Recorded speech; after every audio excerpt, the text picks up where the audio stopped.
Hey everyone, welcome back to Paranormal M. Tonight I'll be sharing a few strange stories with you. Before we get into them, make sure to turn on notifications so you don't miss the next video. And if you've had any paranormal experience that you can't explain, feel free to send it to me. Our first story starts on a normal night, after the storyteller stayed up late finishing assignments. But after waking up to the sound of pigeons, the night slowly became something they would never forget. Now, get comfortable, and I hope you sleep well tonight.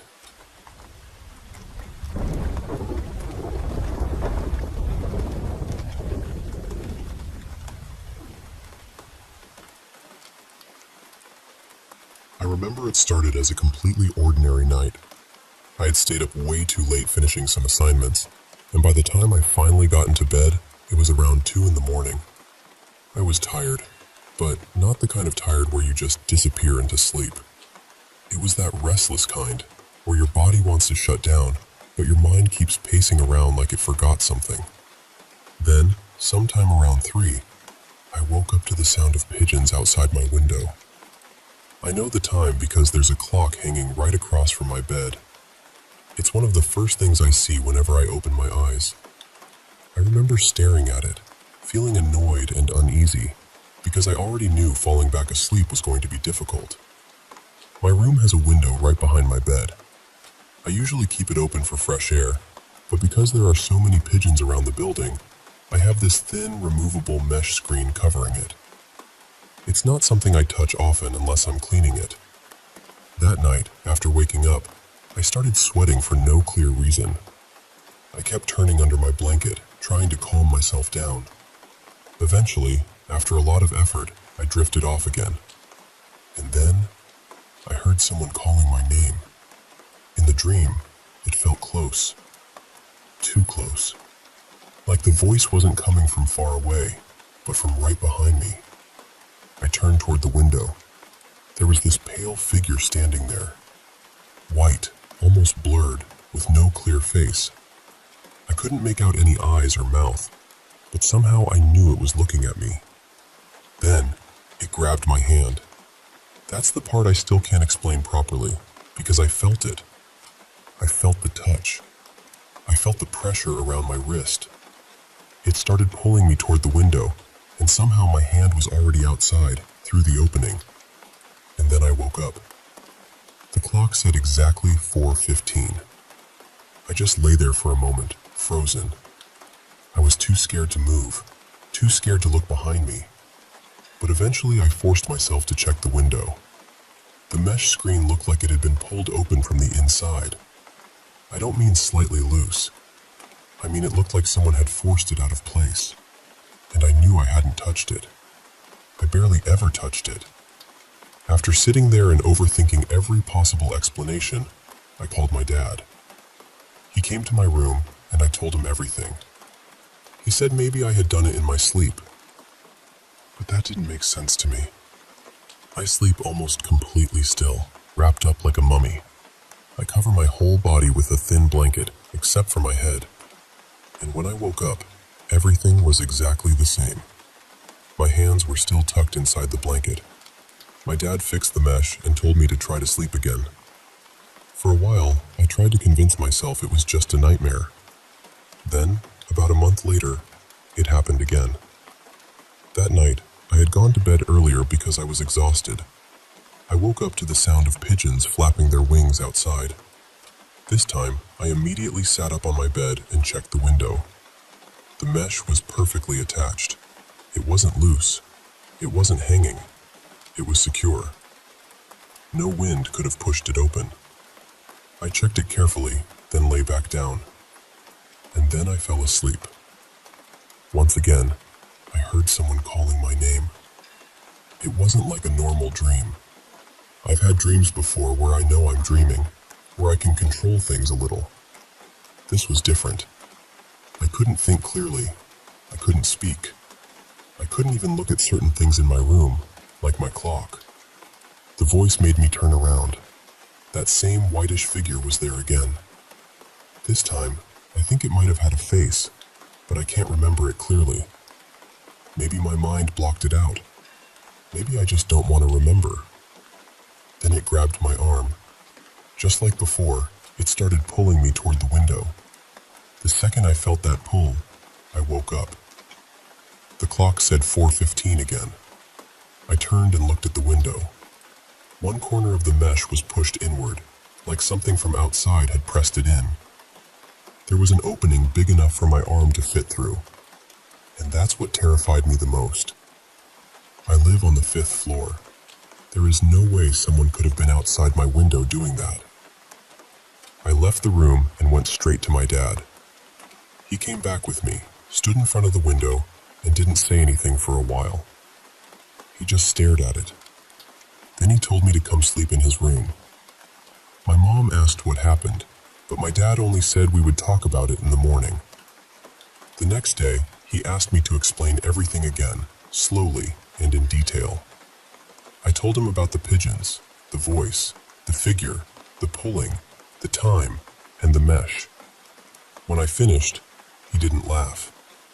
He didn't say I imagined it.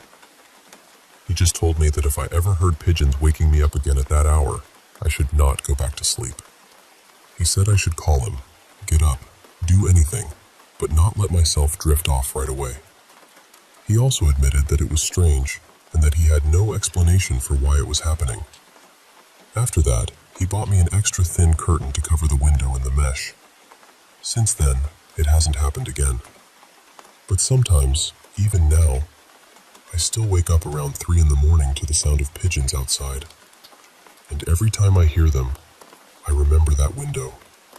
I remember the hand around my wrist. And I remember the clock. 4:15.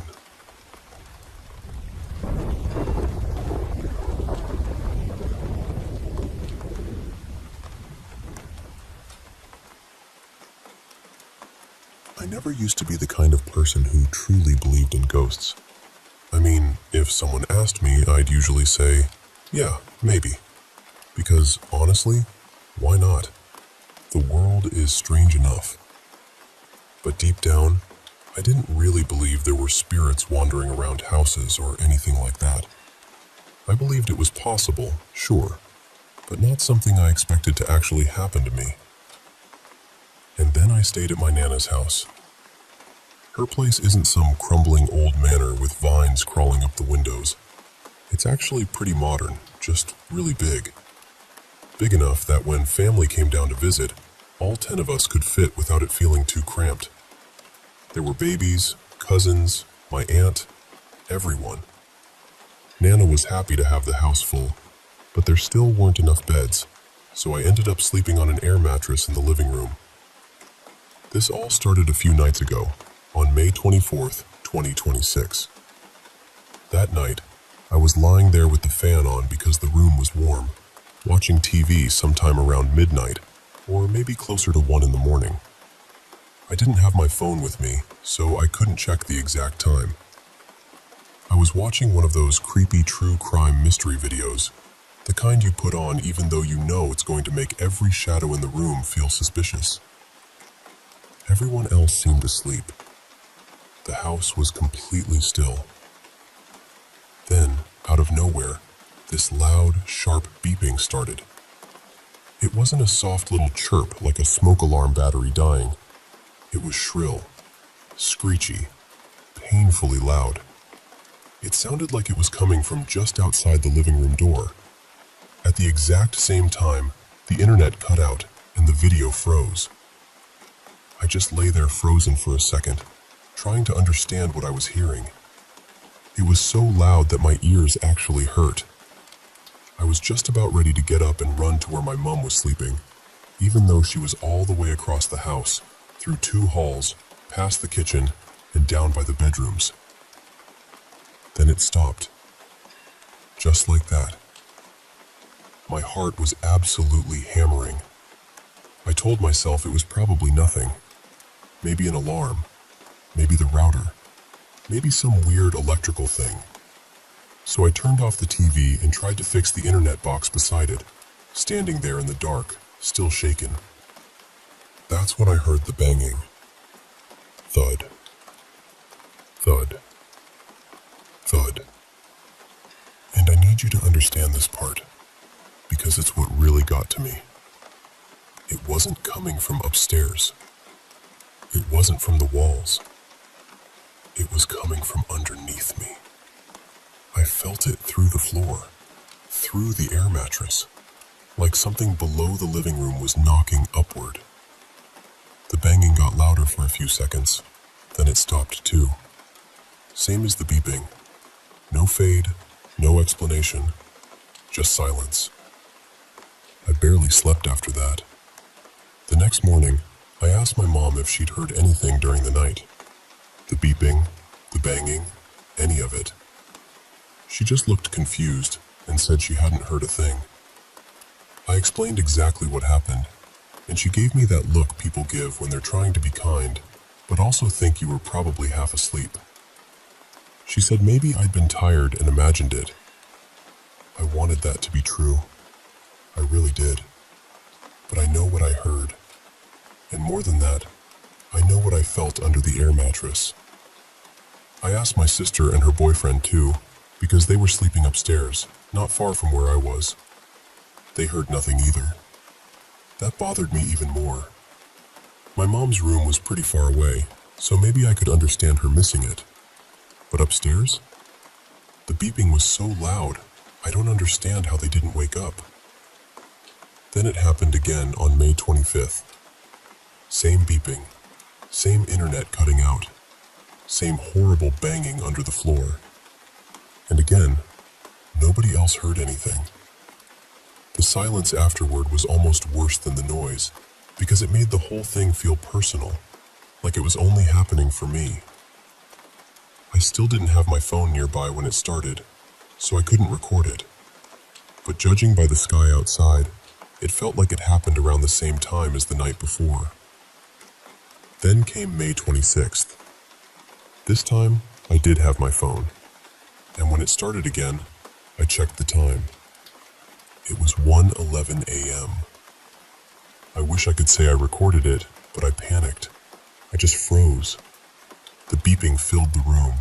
The banging started beneath me, and all I could do was sit there with my heart in my throat. Tonight, I'm going to try again. I'm keeping my phone close, and if it happens, I'm going to record it the second it starts. I know how this sounds. I know there are probably rational explanations, and honestly, I want one. I don't want to believe my Nana's house is haunted. But something is happening in that living room. And whatever it is, it's loud enough to terrify me, but somehow quiet enough that no one else in the house can hear it.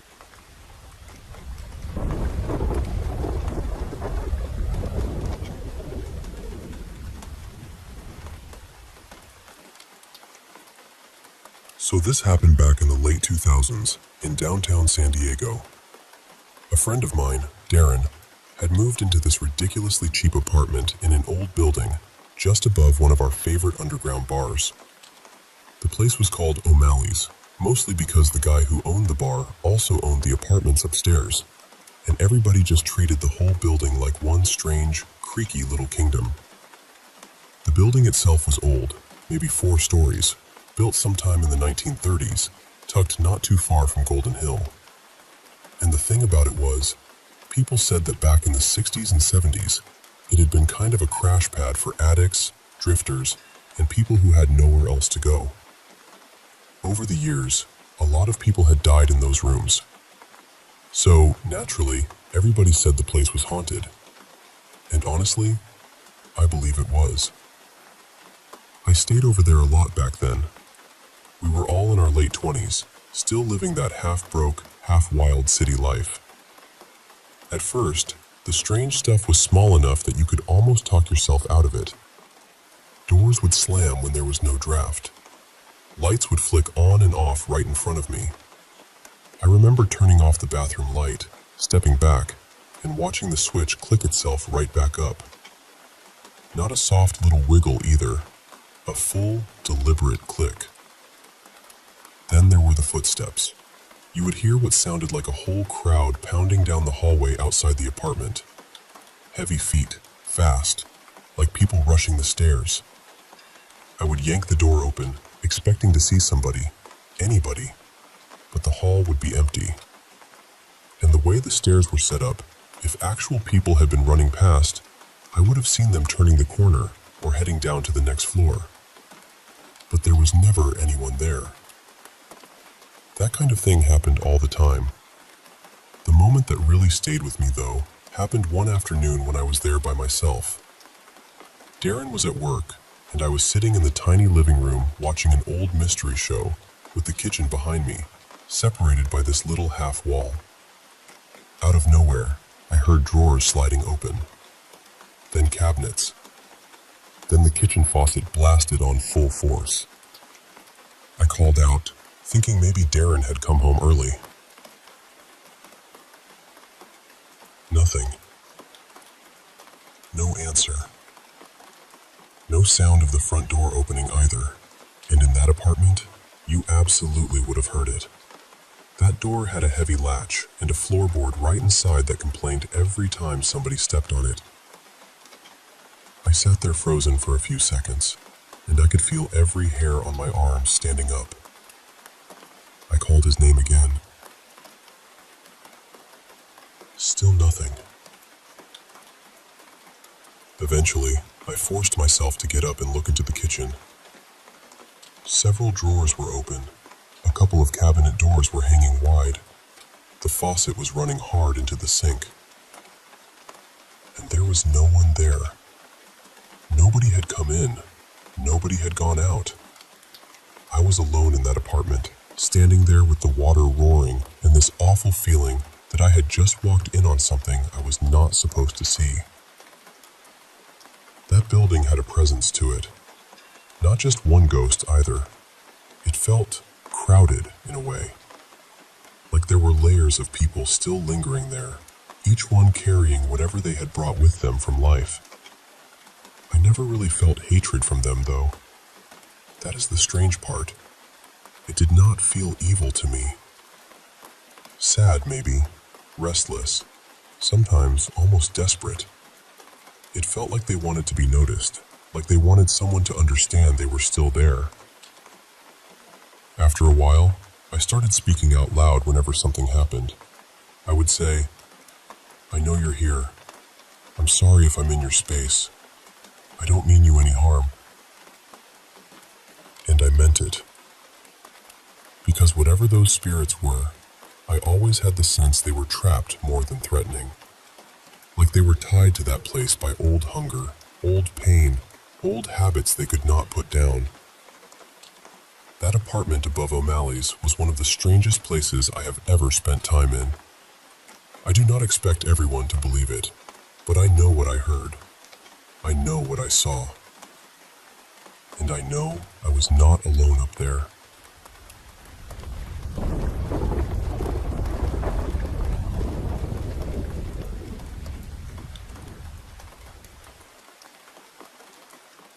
I still remember the dream I woke from that evening.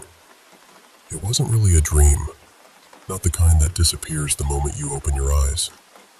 It stayed on my skin. I saw feathers falling from the sky, torn little pieces drifting down over gray ground.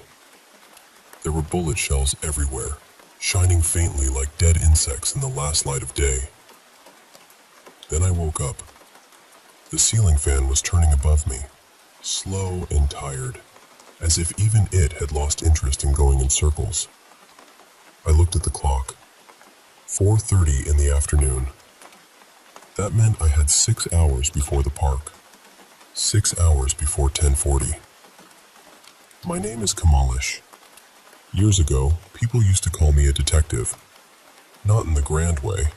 I was never famous. But people remembered me.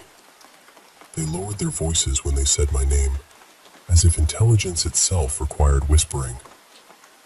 "You're a clever man, Kamalish." I heard that sentence often back then.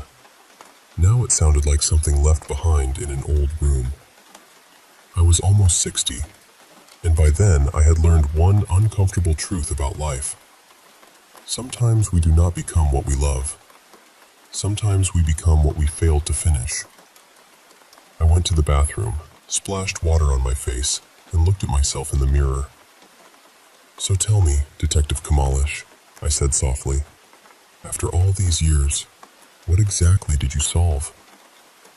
The answer was nothing I wanted to hear. I had come close many times, painfully close, but truth had always stopped just before my hand reached it. On my refrigerator, there was an old sticker of a hippopotamus with its mouth wide open. A tiny butterfly sat on its nose. The hippo could crush it in a second, but I had always believed the butterfly would escape just in time. That was detection, I thought. Not brilliance, not courage. Timing. Knowing when to stay still. Knowing when to fly. I drank some cold water and looked at the newspapers spread across my table. Again, the headlines belonged to the park killer. 5 people dead, all homeless. 3 women who sold flowers in the daytime and slept outside at night. 2 beggars. Each of them poisoned first, then killed quietly. The city was frightened, of course. Television anchors shouted. Politicians demanded action. Everyone suddenly cared about danger. But nobody had cared about the people while they were alive. Then the doorbell rang. 1 firm press. 1 weak second touch. Inspector Samuel. Nobody else rang a bell as if he were interrogating it. He came in carrying food packets and bottles of cola. He looked older than the last time I had seen him properly. His hair had retreated, his stomach had advanced, and his face carried the permanent irritation of a man who believed the world owed him obedience. "At your age," I told him, "you should be drinking whiskey, not cola." He dropped onto the sofa. "There's pressure from every side," he said. "You have to help me." I looked at him for a moment. "I don't fully understand the murders yet," I said. "But someone wants the city afraid. That much is clear." And just like that, another case came back to me. 20 years earlier. Back then, Samuel was a young police officer, and I was trying to become a great detective. We still believed truth could win if you chased it hard enough. That was the year women from the red light district started dying. Each one was found with a bullet wound on the forehead and a white rose placed in her hand. The newspapers gave the killer a name, the White Rose Butcher. I had nearly solved it. A wealthy old man, bitter and dying, had lost his son to illness. Grief had turned inside him and become hatred. He blamed sex workers. He hunted them. He arranged their deaths like rituals. I found patterns. I found motives. I found enough pieces to build the shape of the truth. And then the system arrived. Evidence disappeared. Witnesses forgot what they had said. Senior officers grew quiet in the wrong way. In the end, the police arrested a mentally unstable truck driver. A week later, he was found hanging in prison. Officially, suicide. Unofficially, convenience. The rich old man died soon after, supposedly from a fall. The killing stopped. The police congratulated themselves. The file slept. But old files do not really sleep. They breathe under the floorboards. Samuel sat across from me that evening, staring at my aquarium. One small golden fish kept circling a plastic soldier holding a tiny rifle. Round and round. History has a nasty habit of doing that. Then Samuel said something strange. Tiona blocked me. I looked at him. Tiona Rai, journalist. My former wife. There are names that do not enter a room quietly. Hers still struck furniture inside me. Samuel said they had argued online. She had criticized the police. He had tried to explain pressure, manpower, politics. Then she blocked him. I did not ask why he was telling me this. Some questions are snakes. Better not touch them unless you are ready for teeth. Tiona had once believed in me. Or perhaps she had believed in the version of me I advertised. We married young enough to mistake hunger for destiny. Later, She left for Mumbai with another journalist named Arindam, and the person who introduced them was Sanyal. That evening, I lit a cigarette and stared at the smoke. On the 7th page of the newspaper, small headlines described other deaths. Lovers killing lovers, husbands poisoning wives, wives stabbing husbands, people destroying the very hands they once held. And I suddenly remembered something the falsely accused truck driver had told me 20 years ago. People are frightened creatures, he said. That is why they hide inside shells. Tiona had once said something similar, though more gently. Happiness is like a glass of water, she told me during a rainstorm. Clear for a moment, then life throws it into a washing machine. I used to laugh at lines like that. Now I understood them. Life is brief. Terribly brief. We barely have time to love each other properly. So where do we find the time to kill? Sanyal leaned forward then, impatient. You're getting old, Kamalish, he said. You've lost your sharpness. Why is this taking so long? Outside, birds were crossing the evening sky. The clouds had turned blue and copper and silver, stitched together by fading light. For one moment, I wanted to leave everything and simply watch the sky. But Sanyal was still speaking. At least tell me how we proceed. I said, the motive is the key. Why kill people who own nothing, threaten nobody, and will not be missed by anyone powerful? Find that answer, and the rest begins to crack. Sanyal smiled bitterly. It's always the weak who die first. 2 hours later, he left. 30 minutes after that, I took my revolver from the drawer.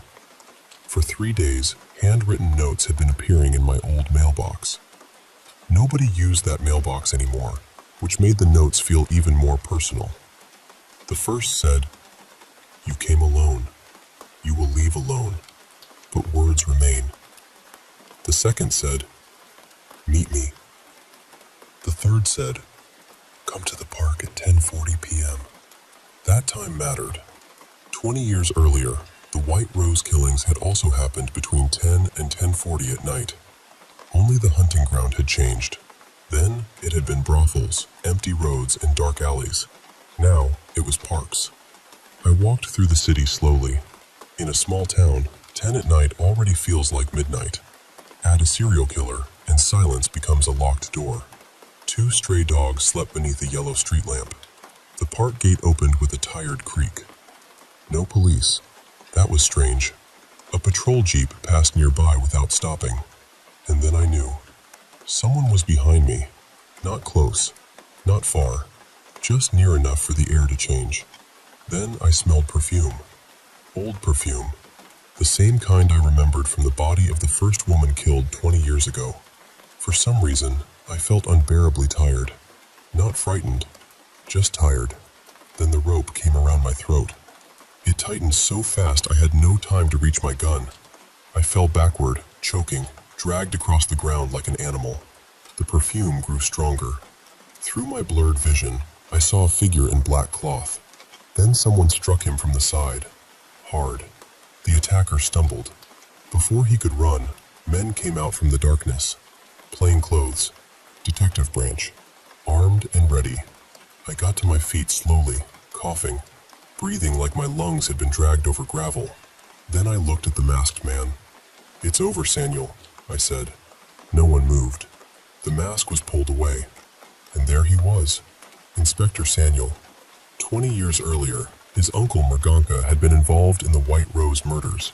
That much I had known. But Sanyal had done more than protect the family name. He had buried evidence, shifted blame, fed the department a convenient monster because dead women from the margins were easy to forget. But guilt does not always die. Sometimes it ferments. Sometimes it learns new habits. "You arranged the patrols," I told him. "You made sure certain parks were empty at certain times. You created fear, then walked through it wearing authority like a coat." One of the younger officers asked me, very quietly, "Sir, how did you know?" I looked up at the moon. "I'm not sure I knew," I said. "Not at first. Maybe I only kept walking until the truth got tired of hiding. But even as I said it, another memory returned. The first woman from 20 years ago. Her room had been full of scraps of paper, little handwritten fragments, symbols, half-finished sentences, and the rose in her hand had not been perfectly white. There had been a dark stain near the stem. Black paint, the same color as my old mailbox. That was when the final thought came to me, a colder thought. What if the old case had never been one case? What if the first murder had been committed by someone else? What if Murganka had copied it afterward? I turned back to Samuel. "So tell me," I whispered, "was your uncle really the first killer?" The wind moved through the park. Above us, birds crossed the moonlit sky, small and silent, like torn pieces of memory still trying to find their way home. And for the first time in 20 years, Inspector Samuel looked truly afraid.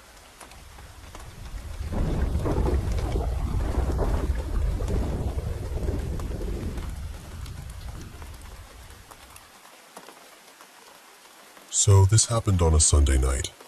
My girlfriend and I had gone out to dinner at Jay's, mostly because we wanted to sit outside, enjoy the patio, and just have a quiet evening together. But as soon as we were getting into the car, I noticed she had brought along our ghost hunting backpack. And when I saw that, I knew exactly what kind of night it was going to be. Over dinner, we started talking about where we should go afterward.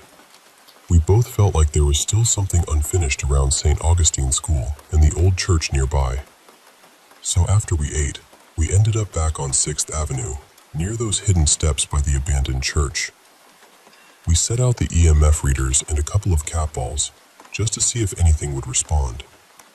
We introduced ourselves again, made it clear we meant no harm, and pretty quickly the EMF reader started lighting up. Yellow, then orange. It felt like something was actually listening. We asked if whoever was there wanted to speak through the spirit box, and the EMF flashed orange, almost like a yes. Then my girlfriend asked if the spirit had been connected to the Catholic Church, and through the spirit box, we heard a clear, unmistakable yes. We got another response after that, but then the energy started fading, so we thanked whoever was there, set our boundaries, and moved on. After that, we walked through Armory Park with the spirit box and EMF reader still running. My girlfriend wanted to pass by what we call the cat house, because there's usually this one cat there that she likes. That night, there was just one curled up on the porch swing, tucked away from the light rain. We kept walking our usual route, but nothing was really happening. The readings were quiet. I was already thinking we might just turn the corner and head back. Then I looked behind me and realized my girlfriend had stopped. She was standing at this front gate, and I immediately recognized the place. It was the same house she had told me about before, the one where she said she always felt a strong pull. We had tried checking it out a few nights earlier, but there were power lines and electrical boxes nearby, so the EMF readings had been too messy to trust. But this time was different. She leaned toward the gate with the EMF reader pointed straight at the house, and it started lighting up green. Then she said, very calmly, "I know you're here." She looked at me and said, "We have to go in." Then she opened the gate and said, "You want me to come in, don't you?" The EMF reader turned orange. She kept going. She said, "You've been wanting me to come in and talk to you." And right then, I heard what sounded like a little girl shriek. It was quick, but it went straight through me. I looked toward the front door, and for a second, I saw something. The only way I can describe it is a small gray and white shape, almost like a child-sized silhouette. It blended into the darkness, and then it was gone. I let my girlfriend lead. As soon as she stepped onto the stairs leading up to the brick porch, everything felt darker. Not just dim, heavy, like the whole place had swallowed the light around us. We checked the area first to make sure no one was hiding there. Then I sat on the ledge and she sat on the stairs with the EMF reader still in her hand. It kept bouncing between green and orange. She started speaking gently, like she was talking to someone scared. She said, "I felt like I was supposed to come here. I felt like I needed to connect with you." Then she started asking questions. "Are you a girl?" The EMF hit yellow. Then she asked, "Are you an older woman?" This time it jumped from orange to red. My girlfriend was locked in. She really felt like something was there with her, answering. But I was starting to feel terrible. Out of nowhere, I got nauseous. My head started pounding, almost like a migraine was coming on. I felt like I might throw up, but I didn't want to interrupt what was happening. Then my girlfriend got chills. She asked, "Are you behind me?" She stood up and turned toward the door, and immediately she said, "Oh my God, you're right there."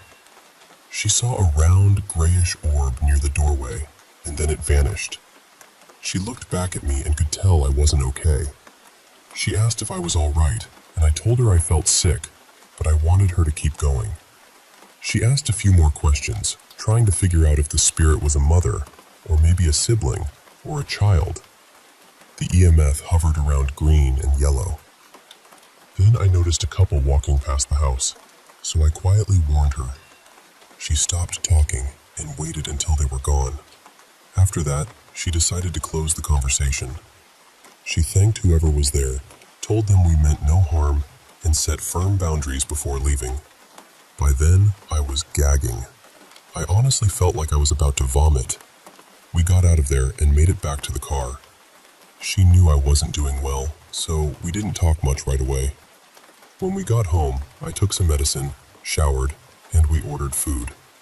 Once I felt a little more grounded, we finally sat down to review the recordings. And that's when things got even stranger. At the beginning of the interaction at the house, while my girlfriend was speaking to whatever was there, we heard a child's voice on the recording. Clear as day. It said, "Mommy?" We also caught the little girl's shriek I had heard earlier. There were a couple of other responses too, short ones that sounded like, "Yeah," but we're still going through those. After that, we had to stop for the night, because whatever happened on that porch didn't feel like a random noise or a trick of the equipment. It felt like someone had been waiting for her to come in.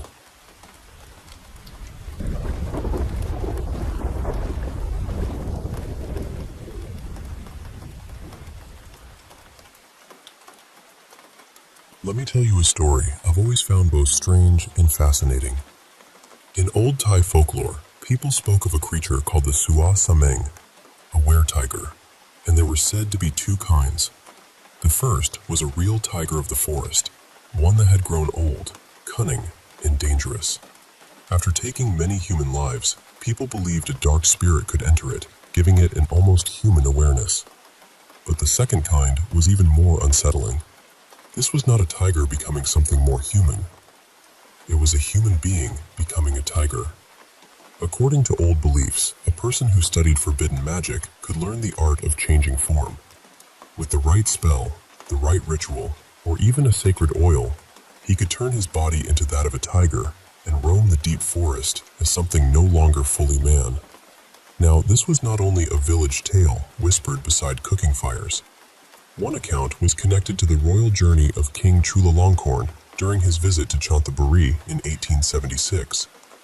At that time, Chanthaburi was surrounded by thick, shadowy forest. Wild animals were everywhere: deer, elephants, and especially tigers. There were so many tigers that the governor had the constant duty of protecting villagers from attacks.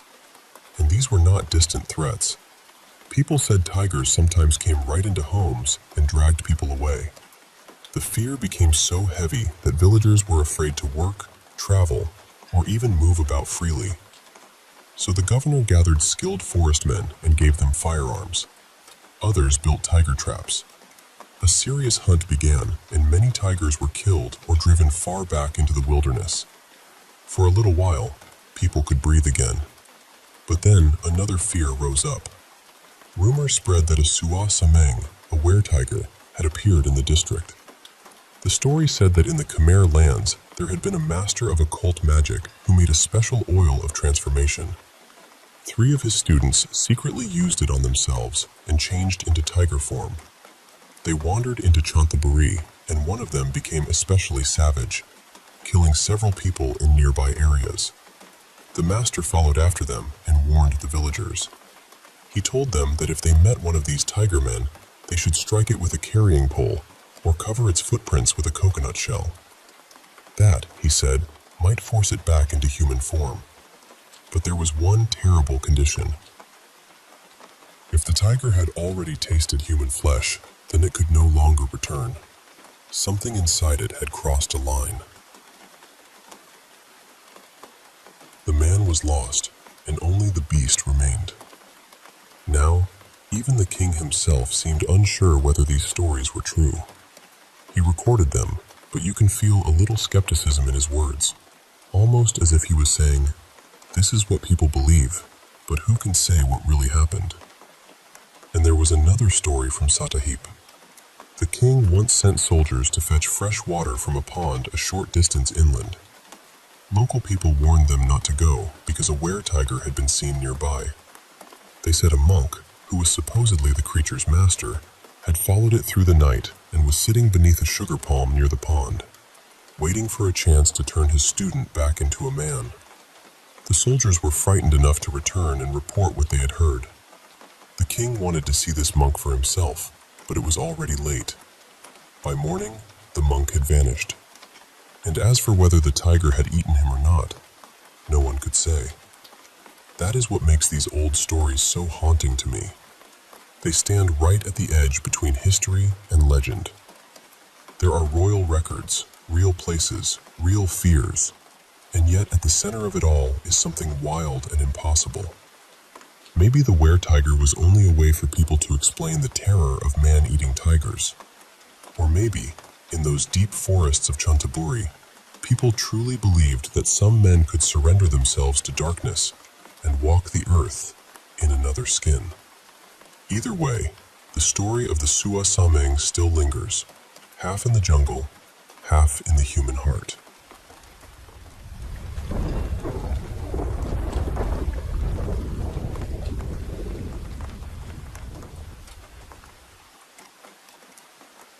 I was about 6 years old when this happened. I'm in my 30s now, and even after all this time, I can still picture it so clearly. My mom had been taken into the local hospital because she was unwell, and she ended up staying there for a few days. On one of those visits, my uncle drove my dad, my grandmother, and me to see her. When we got there, visiting hours hadn't started yet, so my dad went off to get us something to eat. My gran stayed with me in the waiting area.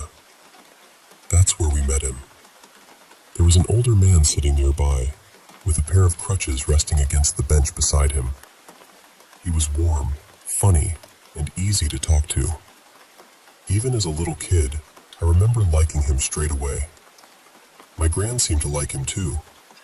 She spoke with him for a while, really properly spoke with him, the way adults do when they somehow fall into a conversation that feels like it was waiting for them.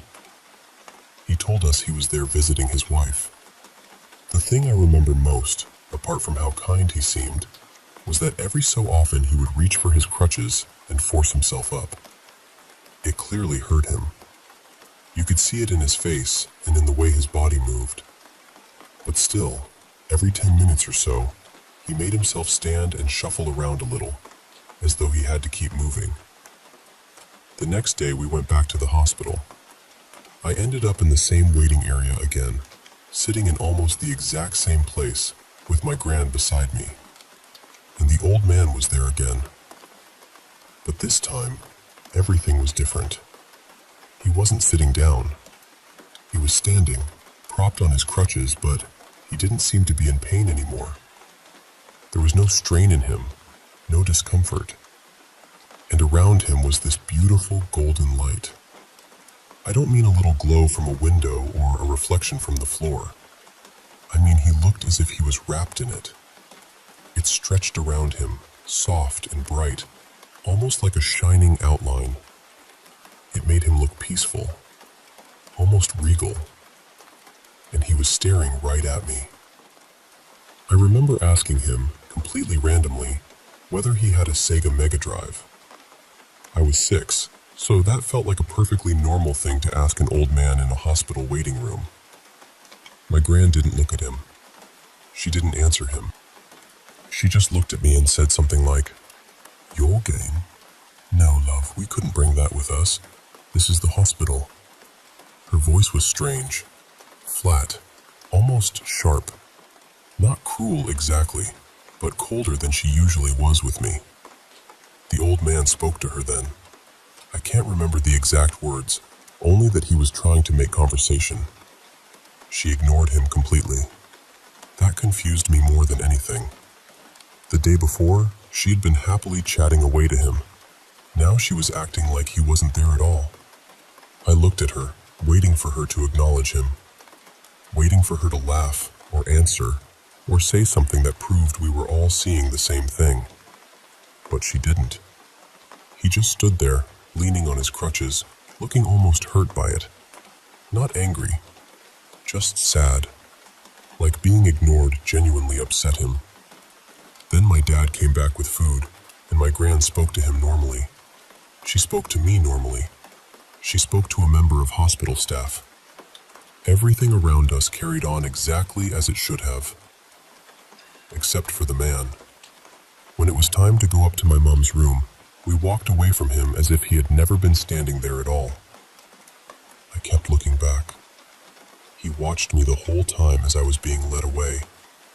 He looked worried, deeply worried, and that golden light around him stayed there, soft and bright, like silk catching the sun. At the time, it felt as though he was watching someone precious leave him behind, like he was losing one of his own. I still think about that look. I replay it in my head more often than I'd like to admit. The following day, we visited my mom again, but I didn't see him, and for some reason, I never brought it up. Not to my dad, not to my mom, not to my gran. At least, I have no memory of ever mentioning it. Not until years later. About 13 or 14 years after it happened, my gran was very unwell with advanced vascular dementia. Most conversations with her had become difficult. She would drift in and out, and it was rare to get much connection from her. Still, I used to sit with her and talk, trying to reach whatever part of her I could. One day, I told her about the hospital. I told her about being little, about waiting to visit my mom, about the old man with the crutches. I told her how he had been friendly the first day, and how the next day he had been standing there glowing gold, while she acted like she couldn't see him. And then she changed. She locked eyes with me, which, by that point, almost never happened. Her attention was suddenly clear in a way I hadn't seen for a long time. And she said, "That Taffy had bad legs, but once he got talking, he was hard to get rid of." That was all. Later I found out his name was Thomas Taffy Wilkins. He had been a local acquaintance of my gran's. He died the same night my mom was admitted to hospital. The same night we first met him. He had gone home after visiting his wife, had a bad fall, and died there. His wife remained on the same ward as my mother for the next few days.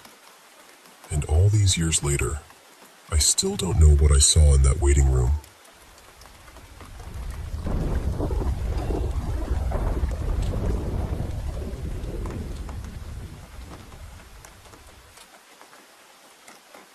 I see this kind of thing online all the time.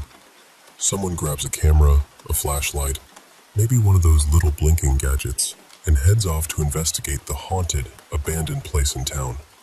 An old school, a closed hospital, a burned-out house, a factory that hasn't made anything but dust in 30 years. Where I grew up, the spot was an old train station. It used to be a big deal for local ghost hunters.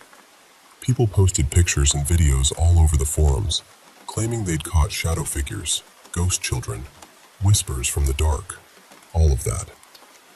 And I get why the place had a reputation. It was huge, echoey, half-rotted, and sitting in one of the roughest parts of town. The kind of building that already feels like it's holding its breath before you even step inside. But honestly, a lot of those shadow people probably weren't ghosts at all. They were probably people with nowhere else to sleep. And I'm not saying that to mock anyone who believes in ghosts. That's not really the point. I'm also not here to judge people who are unhoused. They're human beings. Everyone deserves a safe, quiet place to rest. Just imagine it for a second. You've lost your home.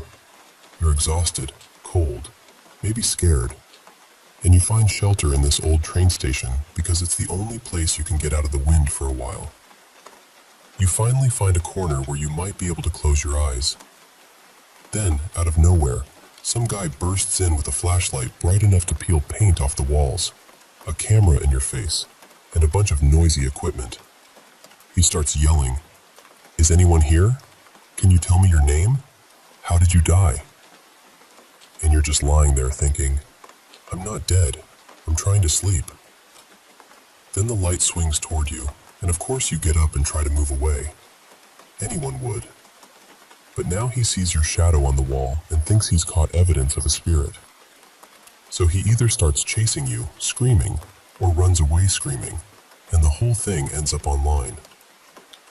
Meanwhile, you've had to leave the only shelter you had for the night. Or you spend hours hiding from people who came there for entertainment and left thinking they had a paranormal experience. And now think about this part. A lot of people experiencing homelessness are young. Some are teenagers. Some are children. So picture being a kid with nowhere safe to go, curled up in some freezing old building, and then a grown adult comes stomping through the dark, shouting questions at the dead, shining lights around, and maybe chasing after you because he thinks you're a ghost. That's not spooky. That's heartbreaking. So I really think we should leave abandoned places alone. Ghost hunt in places where people live, work, visit, or have actually agreed to let that happen. Places with permission. Places with rules. Places where you aren't accidentally terrifying someone who already has enough to survive. And funny enough, once that old train station was cleaned up and turned into a farmer's market, the ghost evidence almost disappeared. The shadow figures stopped showing up. The ghost children vanished. Which probably says more than people want to admit. And honestly, even if it had been ghosts the whole time, maybe the same rule still applies. If something is hiding in an abandoned place, ghost or not, maybe it just wants to be left alone.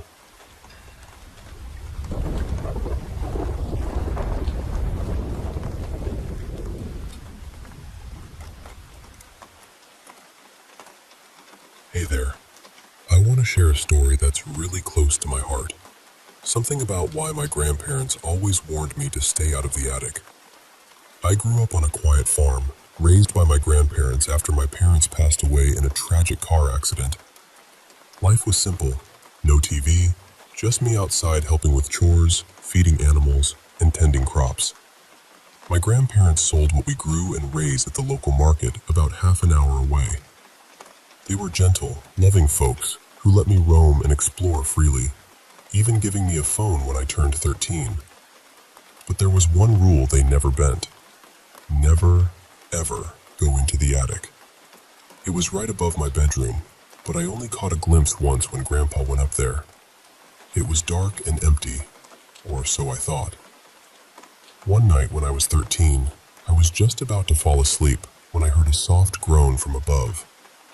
It was faint, like bumping your foot on a chair. Then, a quiet cry, like a child's whimper. My heart raced. I told my grandparents the next morning, and they said it was just them bumping into things. I didn't fully believe it, so that night I stayed up, waiting. Around 1 a.m., I heard it again. A low, painful groan turning into a man's cry. Frozen with fear, I eventually got up and shone my phone light toward the attic door. I grabbed a chair to reach the attic pull-down ladder, careful not to make noise.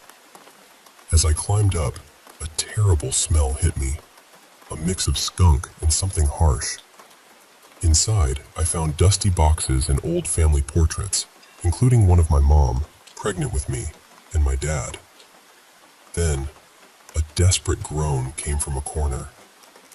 My light revealed 2 cages covered with cloth. When I pulled it off, my blood ran cold. 2 creatures with burned, blackened skin, glowing red eyes, and no faces stared back at me. They screamed and thrashed violently. My grandparents appeared and sprayed them with a calming spray, explaining in a shaky voice that these were my parents. They told me a story I could hardly believe. After my parents died, they made a deal with a mysterious man who promised to bring them back. At first, they seemed normal, but soon they turned aggressive, animalistic, and dangerous. My grandparents tried to contain them, trapping them in those cages for years. They warned me to never go near the attic because my parents-turned creatures might get hungry if they saw me. Suddenly, the cages broke. My grandparents told me to run while they held them off. I fled, heart pounding, escaping to the farmhouse nearby. I hid behind a haystack, covering myself in mud to mask my scent as the creatures sniffed around, then finally left. The next day, I found the house in ruins and, heartbreakingly, the remains of my grandparents upstairs. I called the police, telling them a wild animal was responsible, because who would believe the truth? I moved away afterward, but I still carry that night with me. Recently, hearing about a child's terrible fate in the woods made me realize I had to share this. A warning to listen to those who protect you. Curiosity can lead to danger beyond imagination. The world holds darkness, and sometimes the monsters are closer than you think. Please, trust your loved ones when they say stay away.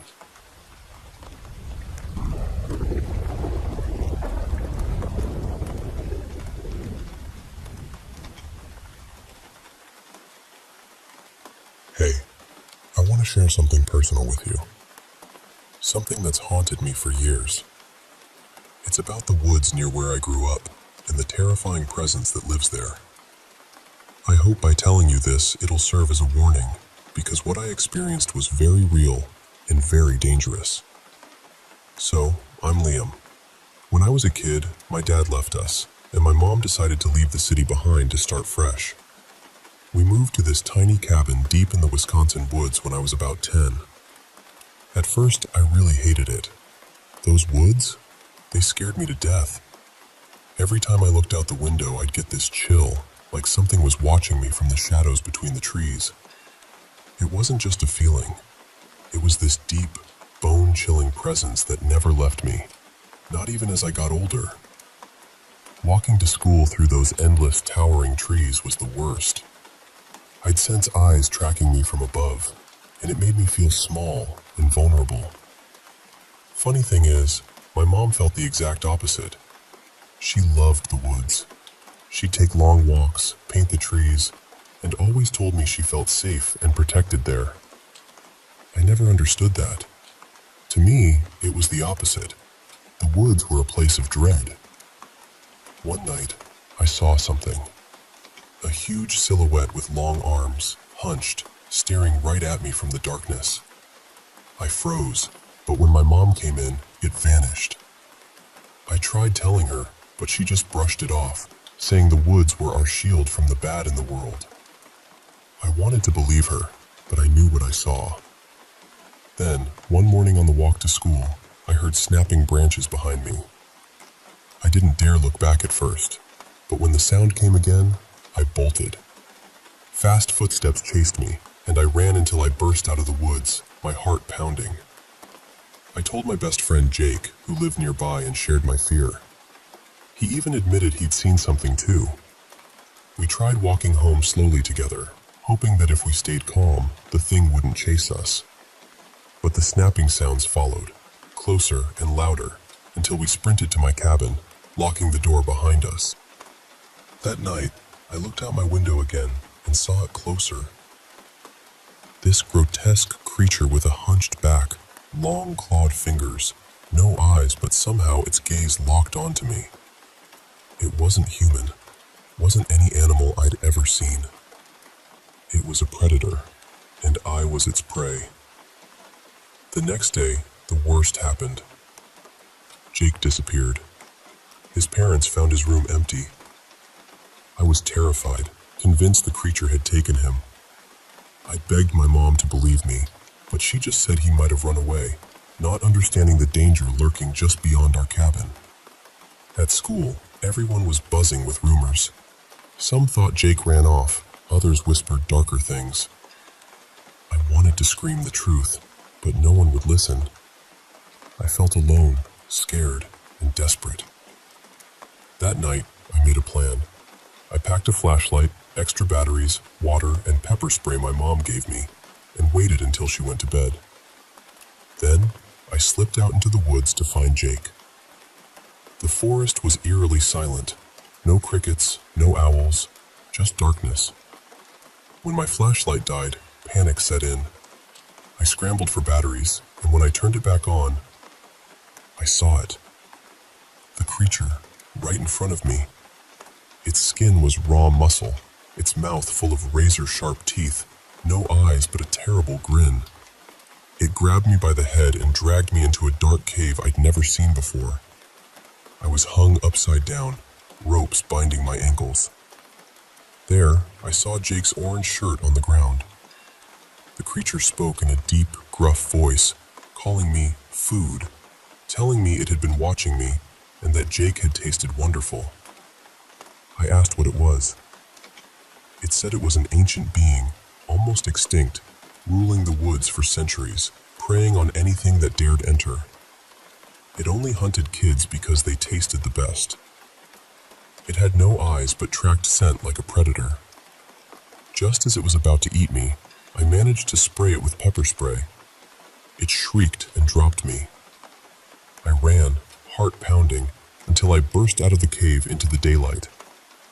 I ran straight home, where my mom was waiting, tears in her eyes. We moved away soon after, back to the city, to my aunt's place. Even now, I think about Jake and that creature. I tried telling my mom, but she never believed me. What terrifies me most is knowing there are still more of those things out there, lurking in the woods, waiting. So, please, if you're ever near a dark forest, especially at night, be careful. Listen to the silence. Watch the shadows. They're watching too, and they're hungry.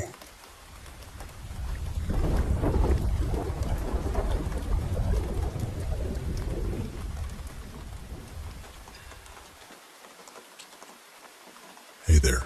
I want to share something that's been weighing on my heart for a long time. It's a story about how life can change in the blink of an eye, and how sometimes the things we love the most can turn into nightmares. So, I've been a drinker for as long as I can remember. It started back in high school when my buddy Marco handed me a beer at a party during freshman year. From that moment, I was hooked.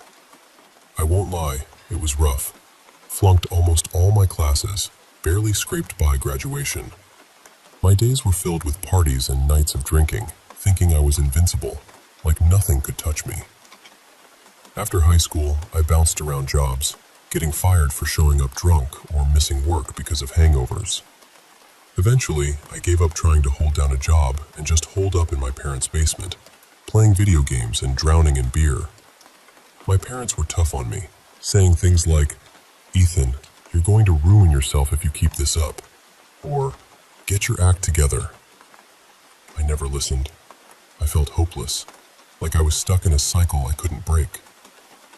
One day, while grabbing beer at the grocery store, I met someone who changed everything. I reached for a pack of Corona, and this woman, about my age, with long dark hair and bright green eyes, grabbed for the same pack. Her name was Candace. We started talking, and I learned she was going through her own struggles. A recent breakup, tough job as a waitress, just trying to get by. We clicked instantly. That night, we grabbed dinner and talked about everything from our messed up pasts to our hopes for the future. She gave me her number, telling me to call any time. Over the next months, we grew closer, dated, and eventually, I asked her to marry me. I bought her a gold ring with a sparkling diamond and surprised her by hiding it in the cake at dinner. Her face lit up with joy and tears. I'll never forget that moment. Candace became my rock. She helped me get a bartending job where she worked, and we supported each other to quit drinking. Life finally felt good, stable, hopeful. Then came the news that she was pregnant.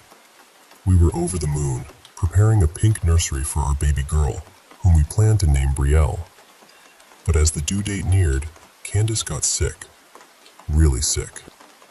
She was throwing up blood, passing out, and I was terrified. The day she went into labor, it was chaos. At the hospital, I waited, praying even though I'm not a religious man. Then a doctor came out and told me my worst nightmare. Candace didn't make it, and our baby was stillborn. I was shattered. The woman who saved me, who loved me, was gone. I couldn't breathe, couldn't think. I remember her last words to me before the hospital. I love you. Those words echoed in my mind as I drove home, stopped at the store where we met, and bought pack after pack of beer. I drank like I never had before, trying to drown the pain. That night, after drinking until I passed out, I woke up to whispers calling my name. I found myself back at the hospital, alone in a dark hallway.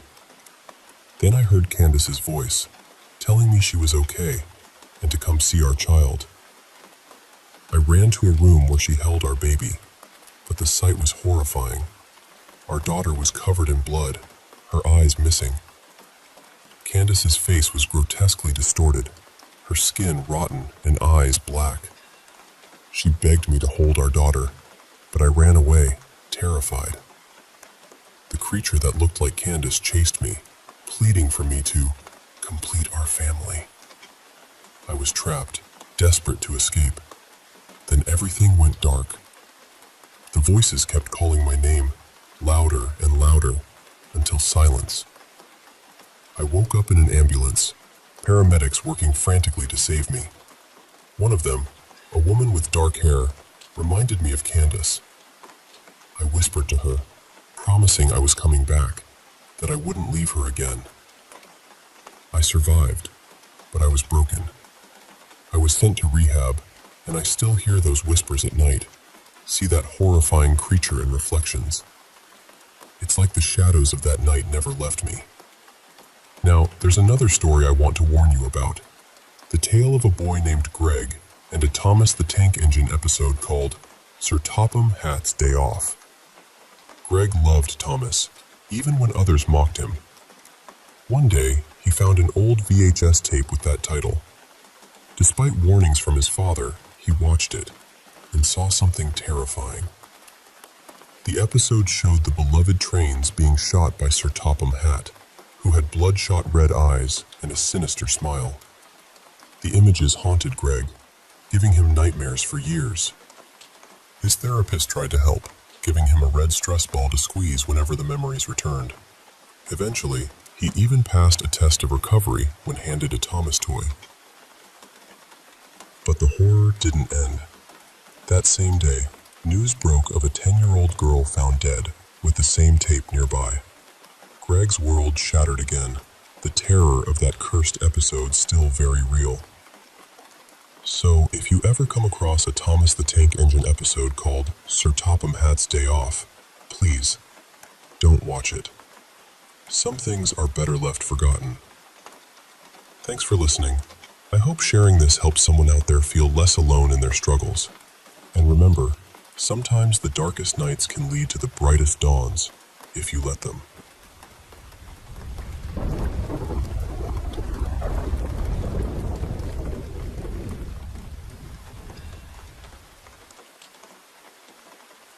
Hey, I want to share something really personal with you. Something that's been with me for a long time now. I'm Henry, and my story starts way back in high school. I was just a regular kid, until I got my first taste of alcohol at a party thanks to my buddy Mark. From that point on, drinking became my escape, my constant companion. I won't lie, it messed me up pretty bad. Sleepless nights, nightmares, flunked classes, you name it. Somehow, I barely graduated. After high school, life didn't get easier. I bounced from job to job, losing them because of my drinking. My parents? They were at their wits' end with me. They'd say things like, "Henry, if you keep this up, you're going to ruin your life." Or, "Get your act together and find a job." But I just shut them out. I felt hopeless, like I was stuck in a dark tunnel with no way out. Then, one day at the grocery store, of all places, I met Candace. I was reaching for a pack of beer, and she grabbed the same one. We started talking, and, honestly, I felt like I could breathe again. She was going through her own struggles. Recent breakup, tough job as a waitress, barely making rent. We connected over our shared pain, and slowly, things started to change. We went from strangers to friends, then to dating, and eventually, I asked her to marry me. I remember hiding the ring in the cake at our dinner, and when she found it, her tears and joy made me feel like I had a new purpose. Candace was my rock. She helped me get a bartending job, supported me when my parents distanced themselves, and together, we fought our addictions. Life was finally looking up. We had a home, steady jobs, and then came the best news. We were expecting a baby girl. We painted her nursery pink, got a cute crib, and named her Brianna, after one of Candace's favorite singers. But as the due date approached, things took a turn for the worse. Candace got really sick, throwing up blood, fainting. I was terrified for both of them. The delivery was a nightmare. Candace passed away during labor, and our baby girl was stillborn. I remember the doctor's words like a punch to the gut, and the world just shattered around me. I was broken, lost, drowning in grief. That night, I found myself back at the grocery store, buying pack after pack of beer. I hadn't touched alcohol in almost 2 years, but pain made me forget everything. I drank until I blacked out. Then, the strange things started. I woke up in a hospital hallway, empty and dimly lit. I heard Candace's voice, telling me she was okay and to come see our daughter. I followed it to a room where she held our baby, but the baby's eyes were missing, her body covered in blood. Candace looked horrifying, her face twisted and decayed. She urged me to hold our child, but I was terrified and ran away. As I fled, Candace's figure chased me, begging me not to leave them, calling me to complete our family. I was paralyzed with fear, trapped in this nightmare until everything went black. Then, I woke up in an ambulance, paramedics working frantically to save me. One of them even resembled Candace, which made everything feel surreal. I was lucky to be alive, but the damage was severe. My lungs were ruined, and I couldn't breathe or speak for weeks. Now, I'm in rehab, trying to piece my life back together. But those whispers, they never leave me. At night, I still hear my name being called softly, haunting me. And sometimes, when I look in the mirror, I feel like that creature is just behind me, waiting. It's a reminder of the darkness I faced, but I'm holding on, telling myself I won't let it win.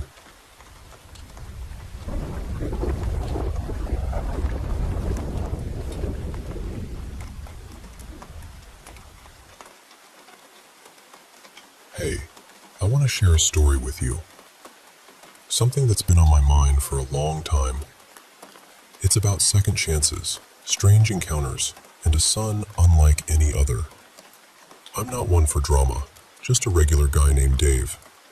I'm in my mid-30s, working construction, married to my wife Barbara, and we've had our struggles, especially when it came to having a child.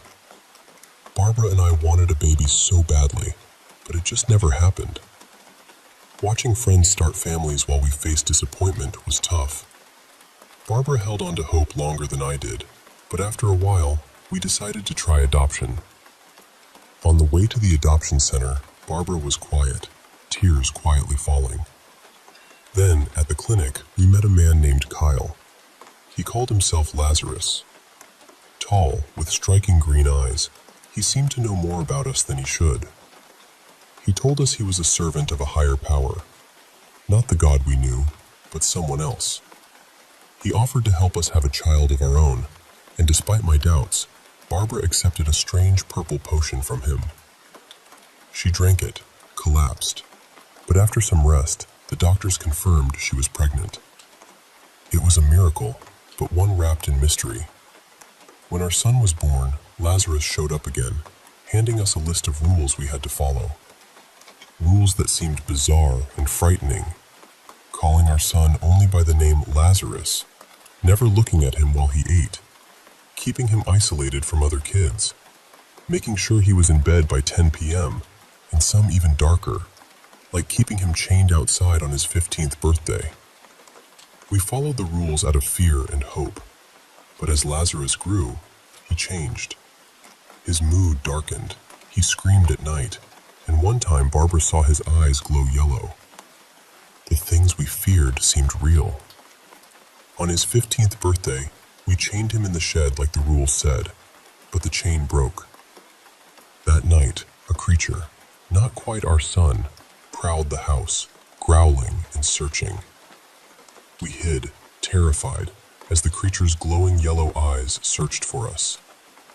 The house was wrecked by morning, and Lazarus was gone. Then the man, Lazarus, returned, warning us that by breaking the rules, we unleashed a monster. We knew what had to be done, but it broke our hearts. One night, when Lazarus came back, he seemed normal at first, but his eyes betrayed him, glowing yellow. Before we could react, he attacked Barbara. I barely escaped to the shed, locking the door behind me as the creature tried to break in. I held my shotgun, tears streaming down, knowing the fight ahead was terrifying. This story isn't just about horror or monsters. It's about choices, consequences, and the things we do for those we love. I wish I could say it ended differently, but sometimes the price of a miracle is higher than we expect. Thanks for listening to my story.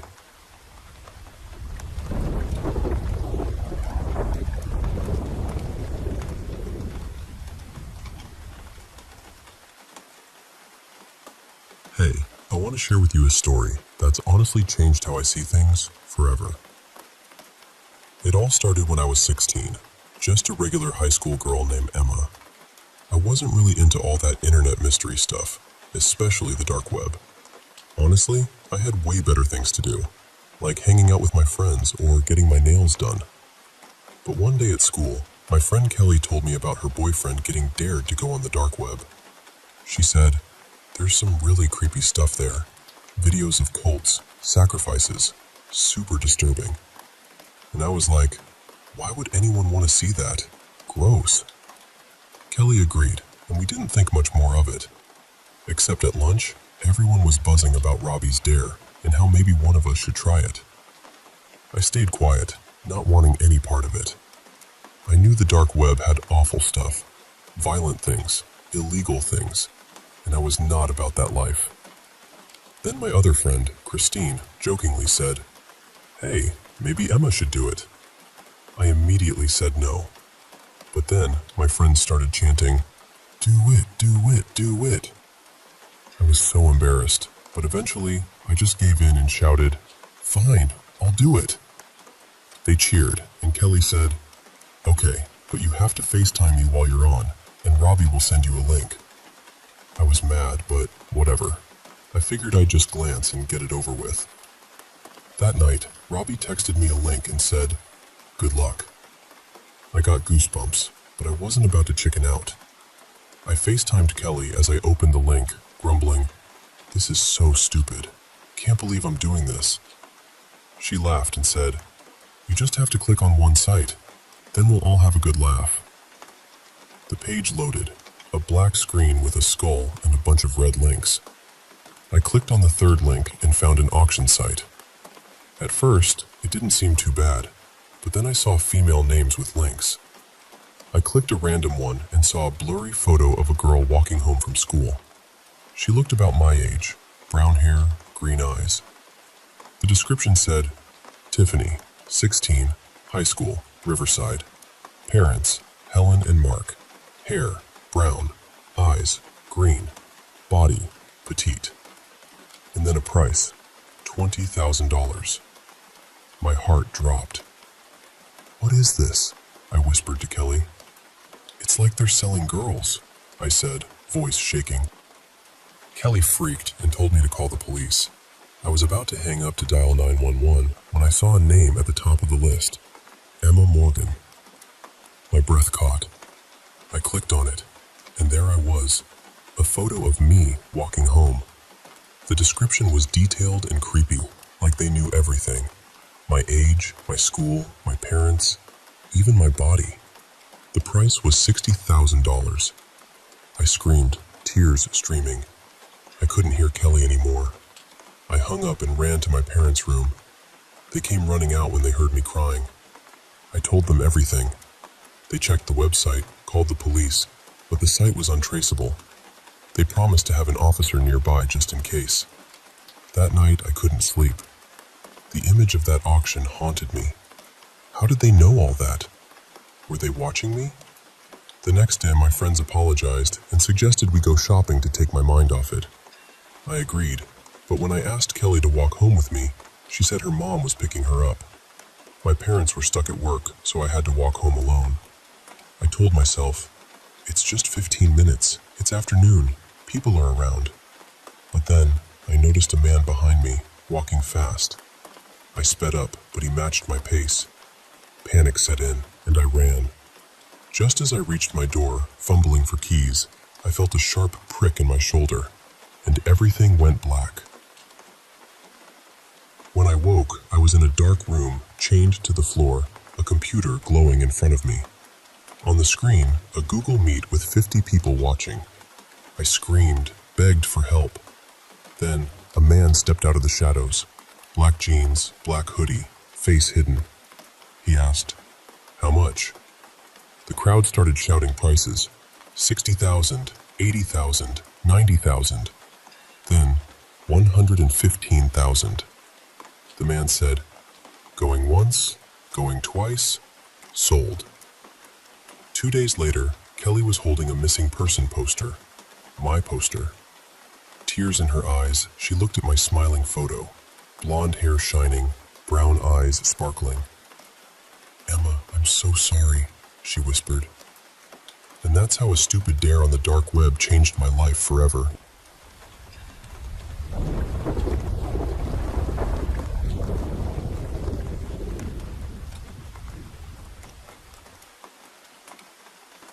Hey, I want to share something that's been on my mind for a while.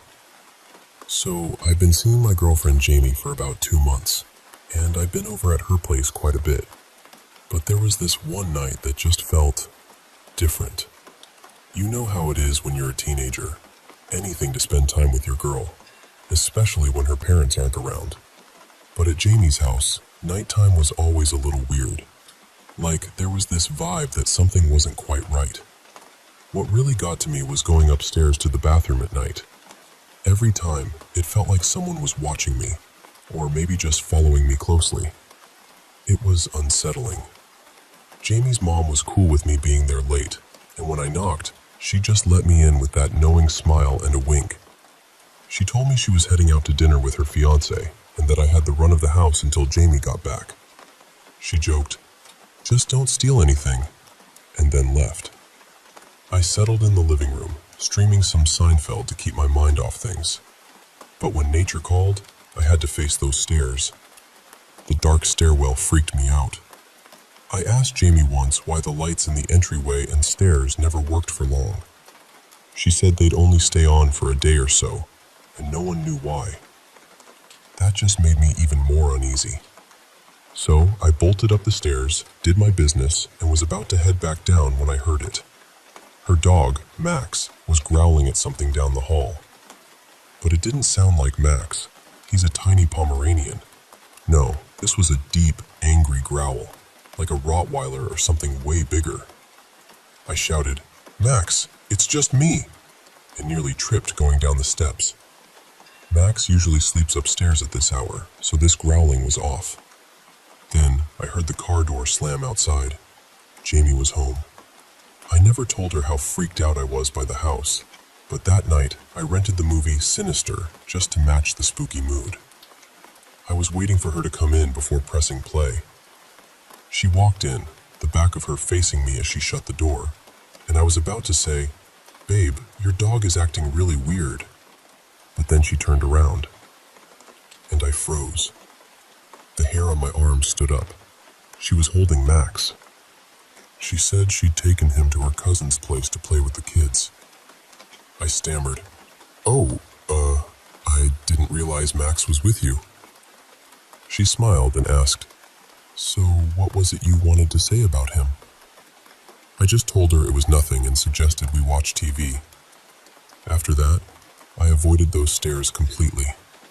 But even then, I kept catching shadows moving out of the corner of my eye near the front door. Every time I looked, it stopped. Since then, Jamie started coming over to my place more often. At first I asked her to, but eventually, it was her idea. Max passed away peacefully in his sleep at 13 years old, and since that day, Jamie's told me something that still sends chills down my spine. She said, "Ever since I was little, I thought it was Max growling outside the bathroom at night. But now that he's gone, the growling hasn't stopped. It's coming from my closet."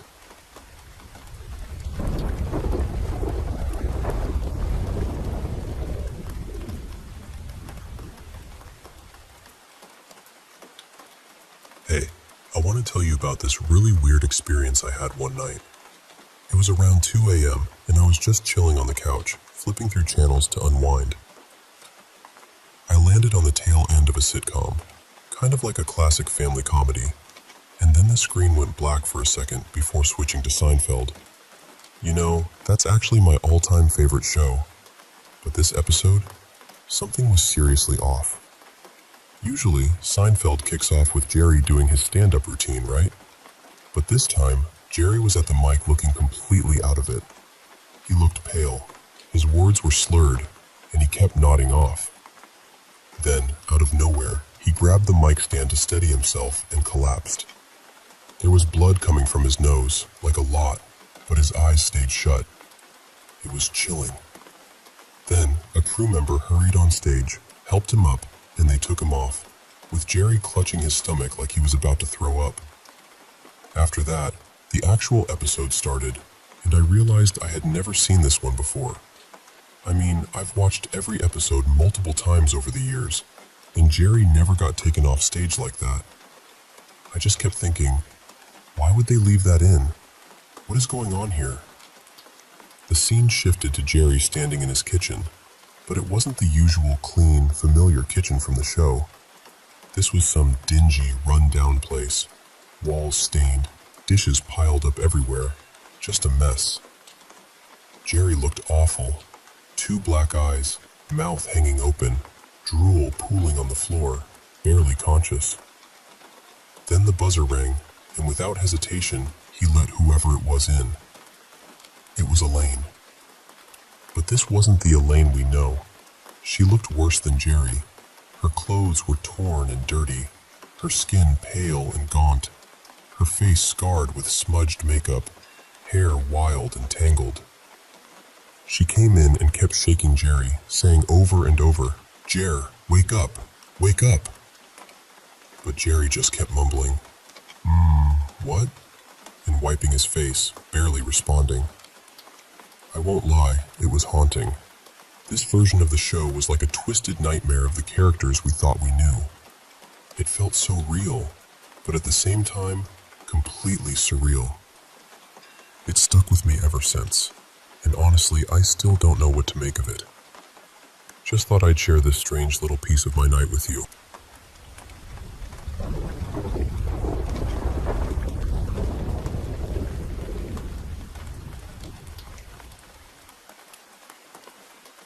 Hey, I want to share something that happened to me recently. something that's been on my mind a lot. So I was walking back from my new friend Haley's house late at night. Where I live now, it's pretty rural. Just 2 of the 5 families around here, including mine and Haley's, and our parents own a lot of land with gas wells scattered about. It's peaceful, and honestly, it feels good to walk alone at night without that constant worry I had back in the city. Anyway, I was making my way down this trail that only folks around here really know about, kind of carved out by us over time. Suddenly, I hear these crunching sounds, like someone running through the branches. It startled me, but I thought maybe it was my brother. He's older, and he and his friends love to scare me like that. They used to do it all the time when we lived in Chicago, so I figured it was just them messing around. But then I called my dad, and it was about 1:45 in the morning. He was pretty mad at first, probably because I was out so late. But then he told me my brother was actually in bed. He asked me exactly where I was. I told him I was coming back from Haley's place, and that's when he got really worried. He told me to run home as fast as I could. Turns out, he had just gotten a call from Haley's mom. Haley was missing, and so was her dad's pickaxe, the one I had actually seen leaning against their house when I left. Dad said Haley was a very sick girl, and kept telling me to hurry. He sounded scared. If he had known I was at her house, he would have come to get me right away. Now, thinking back, I remember when I was at Haley's, sitting in the bathroom, and she suddenly snuck in and hid in the bathtub behind the curtain. But she didn't jump out or scare me. Instead, she crawled after me to her room with this serious look on her face, not like she was joking. Then she suddenly went back to being her normal, fun self, and everything seemed fine. So, I ran through the woods, dropping my purse as I went. My legs were burning, and I was scared out of my mind. I almost ran right into my dad, who was just beyond the backyard with a flashlight. He told me to run inside. I waited in the living room, biting my nails like crazy, until he came in and started locking all the doors. He told me we'd be okay, and I finally went to bed. But just about half an hour ago, I woke up to a strange noise outside my bedroom window. It was 3:13 a.m., and I was terrified to look. I imagined the worst, maybe seeing Haley's face out there. When I finally pulled back the curtain, there was nothing. Until I turned on my phone's flashlight. And then, right there on the window, written in dew formed by fingerprints, was a word, but it was spelled backwards. It said T-S-O-M-L-A. Flipping it around, it reads, almost. I don't know what it means. I just wish I hadn't become her friend.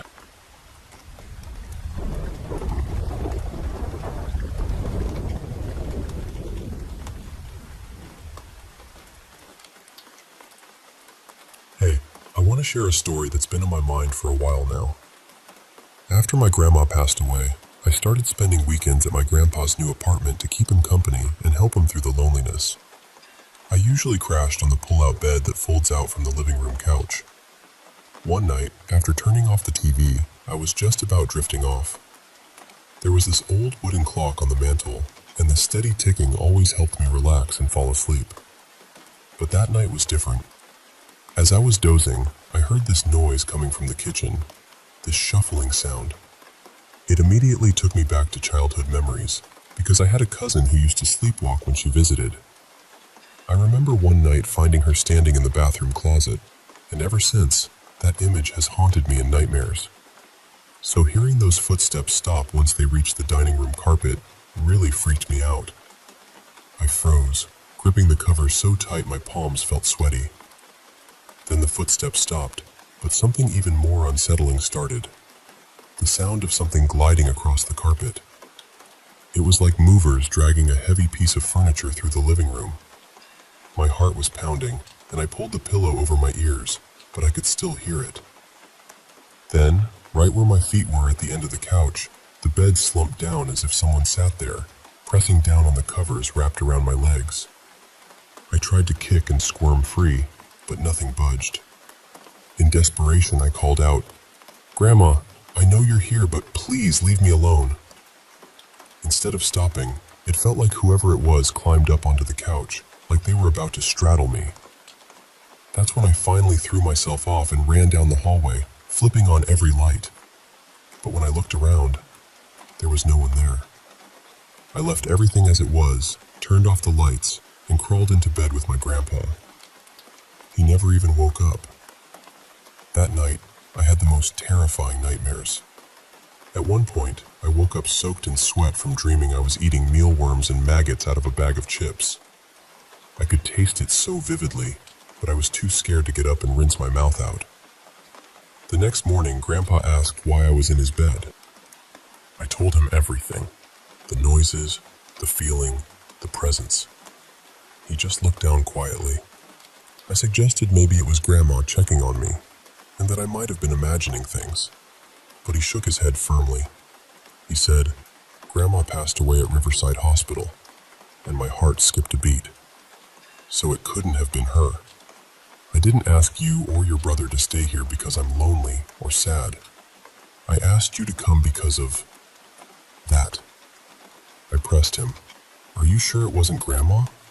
And his answer still chills me. "No, it wasn't. Whatever it is, it hates me and wants me gone." Grandpa passed away about a year later. My mom brought him to live with us after that strange experience.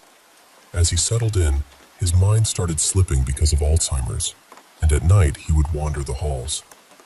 Sometimes I'd hear that same shuffling sound. Other times, a gliding noise I never dared to investigate. During those nights, I often found our dog hiding under my bed. I wondered if whatever was there had followed Grandpa home, and even worse, if it took him when he died. I don't think it was human, and honestly, I'm still not sure what to make of it.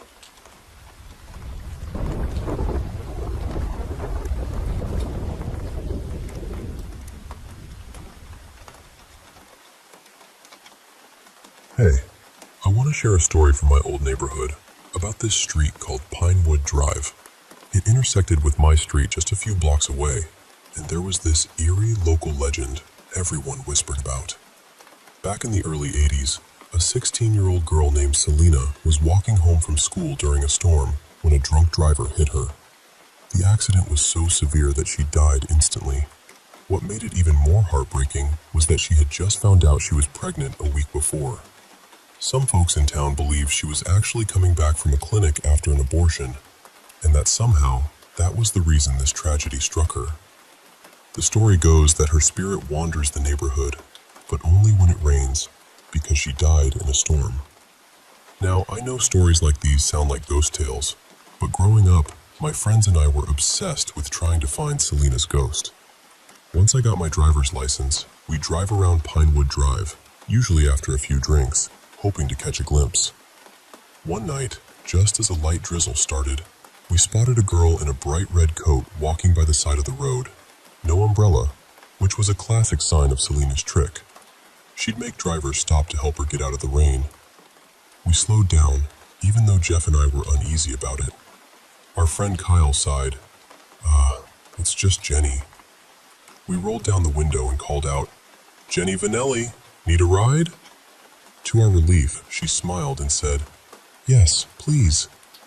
I moved over so she could hop in next to me, and after she thanked us, we started chatting about the ghost story, half joking about how ridiculous it all sounded. Then the rain started pouring hard. Jenny, who was usually super chatty, suddenly went quiet. That silence was so unlike her. You might think, "Oh no, you picked up the ghost instead of Jenny." But no, I looked right at her. Definitely Jenny. After a moment, she looked up and asked, "Do you know how Selena tricks people into giving her a ride?" Jeff nodded and said, "Yeah, she walks without an umbrella, and people feel sorry and stop for her." Then Jenny added, "Do you know the other way?" We waited. Her voice dropped into this eerie, shrill whisper. "She tricks them by looking like someone they know." Right then, the car screeched to a halt. I caught a glimpse of terror in Kyle's eyes through the rearview mirror, and Jenny's face, Her mouth twisted into this evil cackle, revealing missing teeth and blood trickling down. For a second, I saw a horrifying, disfigured face staring right at me. We all jumped out screaming. Kyle's car ended up being towed. The next day at school, Jenny told us she'd been home all night. It's been over 2 decades now, but I still get uneasy when it rains. And when Kyle finally got his car back from impound, there was a pacifier sitting right there in the back seat.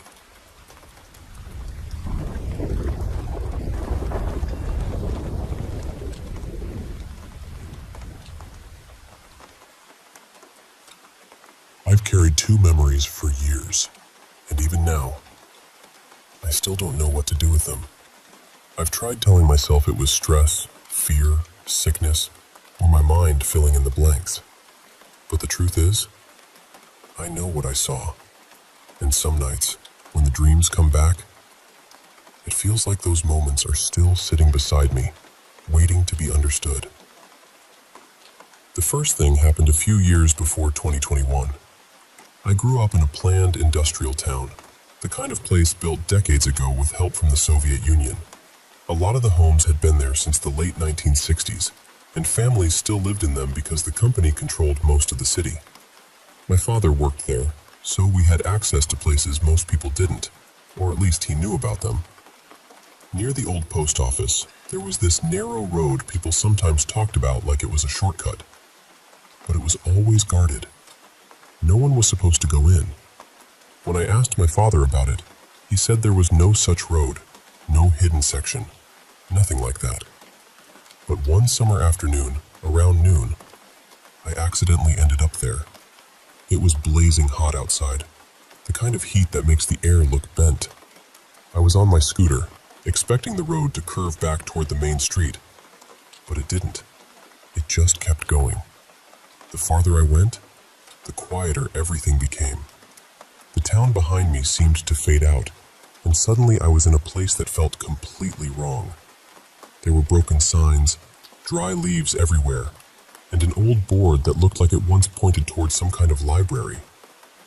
That made no sense, because there was no ancient library anywhere in our city. I had checked records before.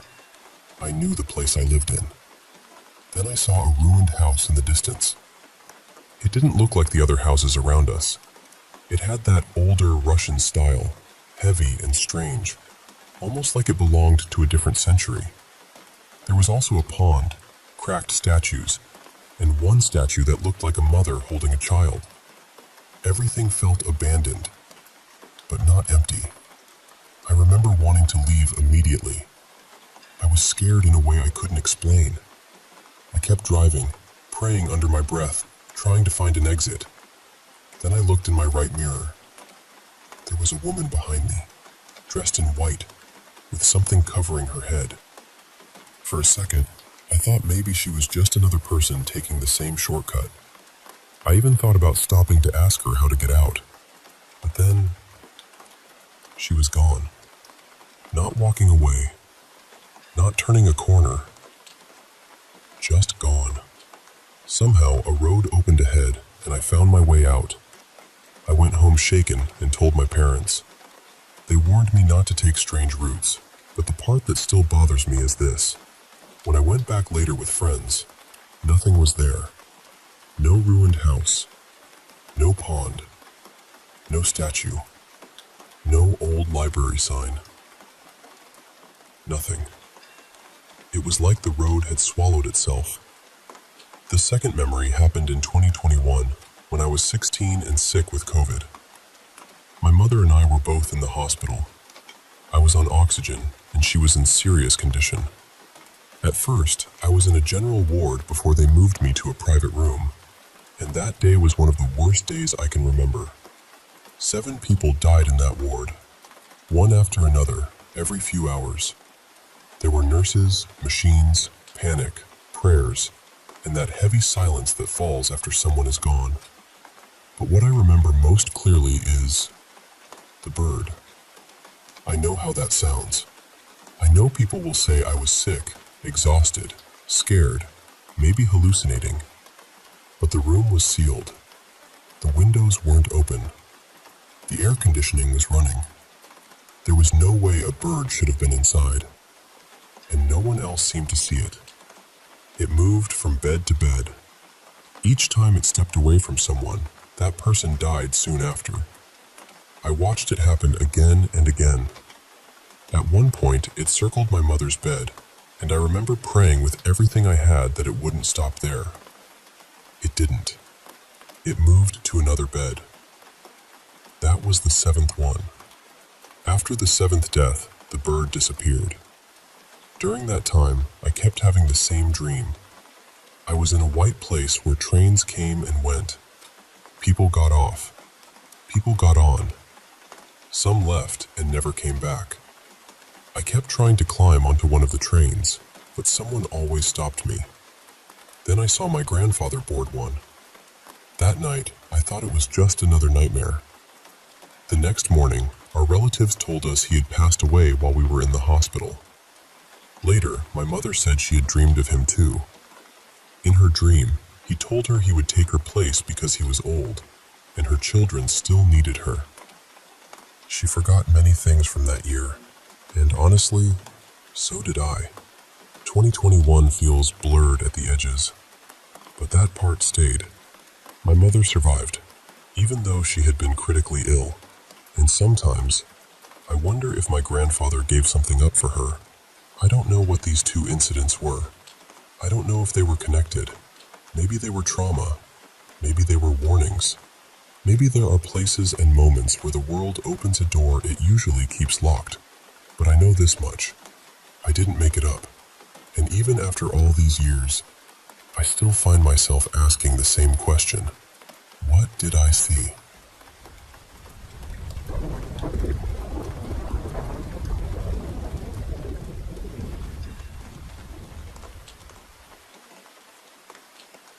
I'm 16 now, but this happened when I was 14. Back then, I was kind of a difficult kid. I was always breaking school rules, skipping classes, smoking way too much weed, and using nicotine pouches all the time. I was basically high from morning to night most days. At home, my dad had a few simple rules for me, like don't stay out too late, help keep the place clean, stuff like that. Nothing extreme. I think he just wanted some kind of peace in the house, especially because there was already enough tension over how I acted at school and outside of home.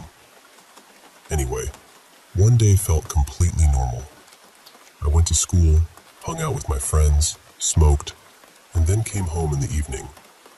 I ate something, went to my room, played games for a while, and got ready to sleep. But that night felt different from the start. I'm telling this the best I can from memory because it's been a while, but I never really forgot it. I just couldn't make sense of it. When I laid down, I couldn't fall asleep.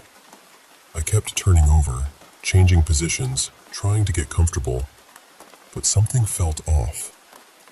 I still can't explain it properly. It wasn't just that I wasn't tired. It was more like I was in this strange, foggy state where everything felt slightly unreal. At the time, I had a can of nicotine pouches hidden under my pillow. I kept it there because my dad had a habit of poking around my room when he came in to wake me up, and I didn't want him finding it. So while I was lying there tossing around, I slipped my hand under the pillow and felt the can. But the weird part is, it felt like it was moving away from me. Not rolling, not slipping by itself naturally, but almost like it was being pushed just out of reach. I remember thinking, what the hell? I kept trying to reach it with my fingers. I could feel the edge of it, then it would slide farther away. I'd reach again, and it would move again, toward the side of the bed. Then suddenly, it was just gone. I couldn't feel it anymore. I figured maybe it had fallen off onto the floor or landed on a bag or something, because I never heard it hit the ground. But I was so out of it by then that I didn't even get up to check. I just wanted the whole feeling to stop so I could sleep. Then for some reason, I sat up. I don't even know why. Maybe I was trying to catch my breath or switch positions again.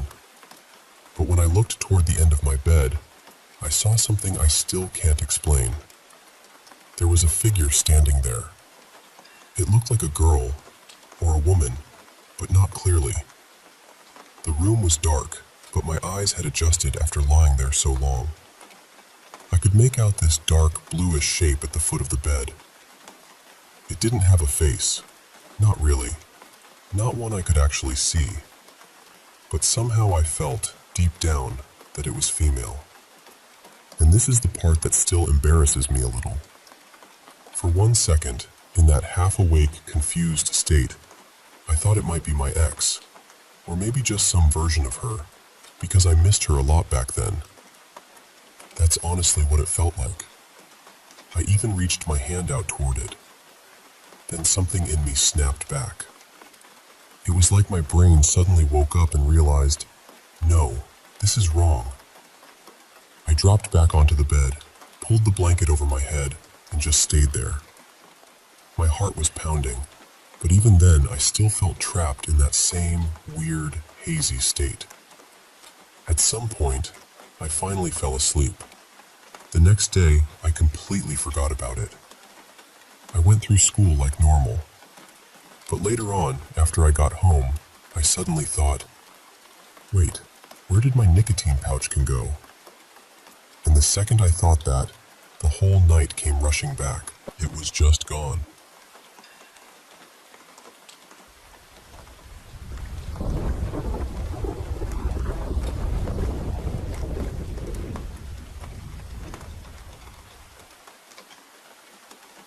So, I need to tell you about something that happened to me the other night, because I still can't quite shake it. I was asleep, definitely dreaming, but at the same time I felt strangely awake, like I knew exactly where I was and what was around me. I've had plenty of weird dreams before, but nothing has ever felt this real. It was different in a way that stayed with me. For a little background, I live with my mom, dad, and my younger brother in a small single-story house, and we all sleep in separate rooms. I've also had some health issues over the past couple of years, and they've made sleeping properly a lot harder than it used to be. Anyway, in the middle of the night, I suddenly felt deeply unsettled. It was like there was someone lying beside me on the far side of the bed, just behind my back. I could feel the slightest touch in my hair, then on my shoulder. And even though I couldn't physically turn or move, I could see this man clearly in my mind, almost like I was looking at him through a dream. His name, somehow, felt like Adrian, or maybe that's just the name my mind gave him afterward. He was holding a knife, which should have terrified me, but oddly enough, it didn't. Once I saw his face, there was something calm about him. I still don't understand that part. Then it changed. I felt myself being pulled out of bed, slowly and gently, like something was dragging me by inches. Not my body exactly, more like some other part of me.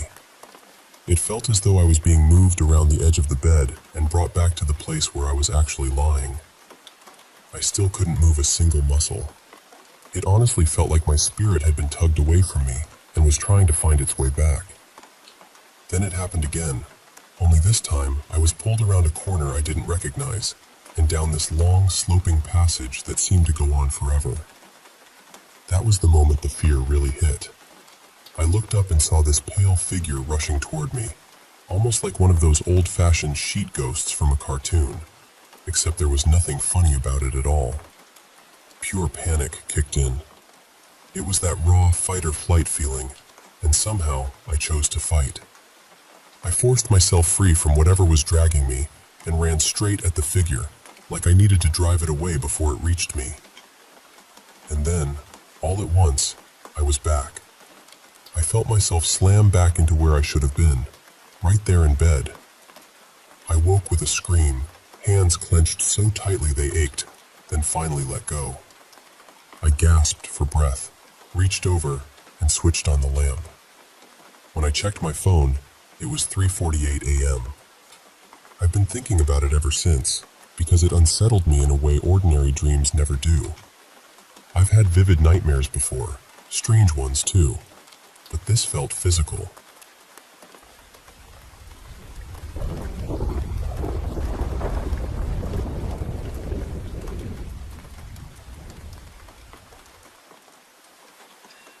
Ever since I was little, my grandparents' house has never felt quite right to me.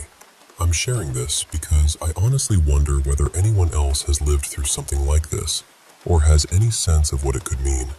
The house was built in the late 1970s in Arizona, and it always seemed divided into two completely different worlds. The front part felt normal enough.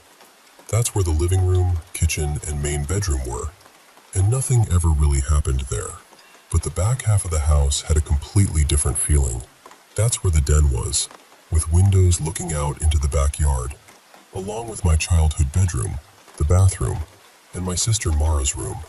That whole section always felt heavy, like the air shifted the minute you stepped into it. One of my earliest memories happened when I was about 4 years old. I was sleeping in one of the back bedrooms, the room that later became Mara's. I remember lying in bed and seeing this figure crawl out of the wall right above me. It looked like a cowboy, but not like anything real. He was glowing this strange neon green, and he had this huge smile stretched from ear to ear. I ran out of the room terrified, and when someone came back in with me, he was gone. After that, I refused to sleep there and switched rooms. Years later, when I was in middle school, my grandparents and I moved to a different house for about a year, while my mom stayed behind at the original one. She told us that while she was there alone, her exercise ball would randomly roll through the back part of the house by itself. Not wobble, not shift a little, actually roll around.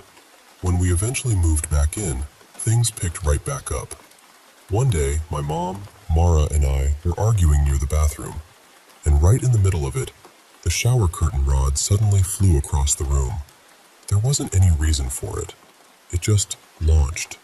For as long as I can remember, I also hated looking toward the backyard through the sliding glass door in the den. I always had this strong feeling that something was watching me from outside, just beyond the glass. It didn't matter if it was daytime or night. That feeling never left. In 8th grade, I was lying in bed watching videos on my phone when I suddenly heard a growl right beside my ear. At the same time, I felt breath there too, like something was leaning over me. I froze. The next year, I started waking up in the middle of the night because all the lights in my room would switch on by themselves. Then, once I was awake, they'd flicker. In 10th grade, I had a friend sleep over. She tried to stay in my room, but after a while she told me she couldn't do it because she kept hearing whispering. So we moved into the den instead. We were sitting there together when we watched one of the deck chairs outside slowly turn by itself until it was facing us. We both saw it happen. Later in high school, Mara came into my room in the middle of the night completely panicked. She has never believed in anything paranormal, ever. So seeing her that shaken really stuck with me. She said she'd gone to the kitchen for a snack, and on the way back down the hall, she felt someone run up right behind her. She spun around expecting to see a person, but nobody was there. A few months later, I was back at my grandparents' house for Christmas, and someone had given me ghost hunting equipment as a joke gift. My husband, my mom, and I decided to try it in my old bedroom just for fun. But it stopped feeling fun pretty quickly. The spirit box said my name, then my husband's, then my mom's, and then my grandparents' names. The voice kept shifting back and forth between sounding male and female. We were also recording audio, and later, when we listened back, we caught a woman's voice saying, "Shh, Elena's back." Then a few years after that, I came by for a visit with my 2-year-old son. He wandered toward the back rooms, and then suddenly came running out, shaking, hiding behind me, and pointing toward the old bedrooms. I had never seen him scared like that before. So that's my story. I still don't know what to make of any of it. Maybe there's an explanation for some of these things. Maybe not. But whatever was in that back part of the house felt consistent, almost familiar in the worst possible way, like it had been there the whole time, watching and waiting. And honestly, the smile is the part I've never been able to forget.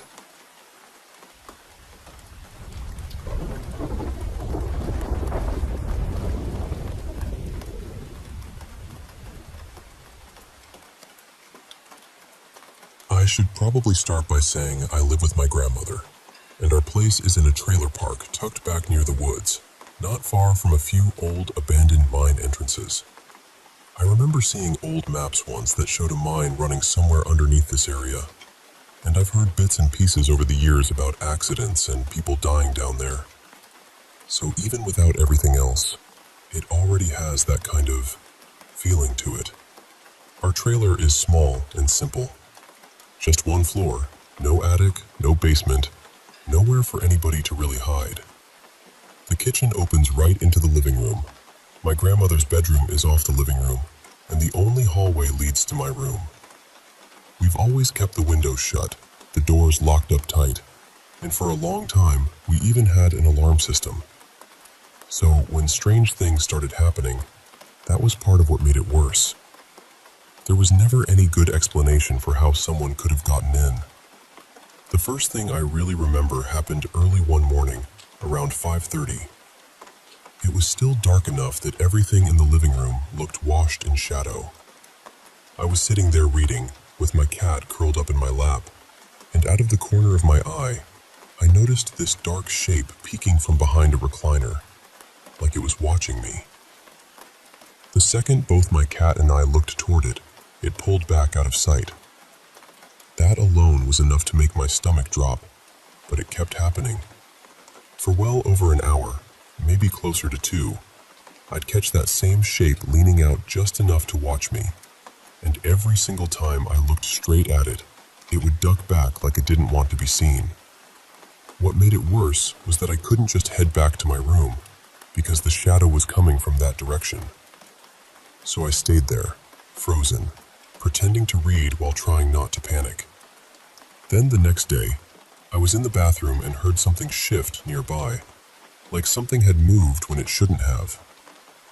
Another time, I heard footsteps come right up to my bedroom door. Not soft footsteps either, heavy ones, like somebody in work boots crossing the floor and stopping right outside.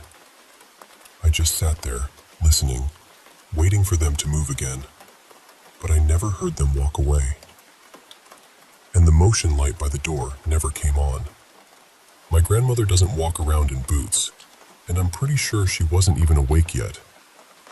There was also a night, around 2 in the morning, when I heard footsteps moving in circles through the living room. I was sleeping in my grandmother's room that night, and I could see her from where I was lying. She was right there, only a few feet away, so I knew it wasn't her. Then I started seeing the shadow in my room too. The first time, it was in the corner. Same exact thing as before. I noticed it, and it pulled back the moment I looked directly at it. After that, I actually tested it. I started looking around my room casually, like I wasn't focused on anything, just to see whether it would show itself again. And it did. This time, it appeared near the foot of my bed, and again, the second I turned my attention toward it, it ducked away, like it knew I'd caught it. But the strangest thing I ever saw was another shape up near the ceiling in the corner of my room. It didn't even look like a full person. It looked more like a head, and what really stuck with me was that it seemed to have these horn-like shapes coming off it, maybe 5 or 6 of them. That image has never really left me. The truth is, I've had this feeling of being watched for as long as I can remember. Even as a kid, maybe 7 or 8, I used to feel like something was paying attention to me when nobody was there. I vaguely remember hearing a voice from under my bed when I was really little, maybe 4, though I've always tried to brush that one off because I was so young. Still, over the years there's been tapping on the walls at night, a single knock on my door when nobody was there, and no motion light turning on. I once heard this loud slamming noise, like a car door being slammed shut, moving up and down the street, and somehow, nobody else heard a thing. Then, just recently, my grandmother said she thought she heard my bedroom door slam around 1:30 in the morning. But I was awake at the time, nowhere near the door, and I didn't hear anything at all. Even the animals we've had seem to notice something. Every cat and dog that's lived with us has had this habit of staring into empty corners for no reason. One of our dogs used to bark at the corners too, like there was someone standing there that only he could see. I don't know exactly what's in that place with us, or if there's any explanation that would ever make sense. I just know it never felt empty. Not really.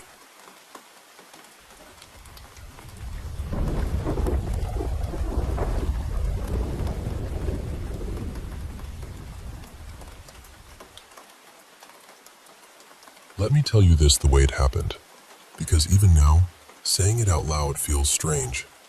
I'm not someone who's easily swept up by paranormal stories. I'm educated, I run a successful business, and I've always been the kind of person who picks things apart. I love magic, I love systems, and I love finding the mechanism behind something that first looks impossible. A lot of people want mystery. I usually want the wiring behind the wall. I'm an Occam's razor person.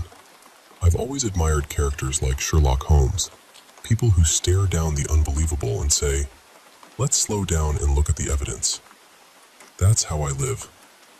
So when I tell you I had an experience I can't neatly explain, I need you to understand that I did not arrive at that conclusion lightly.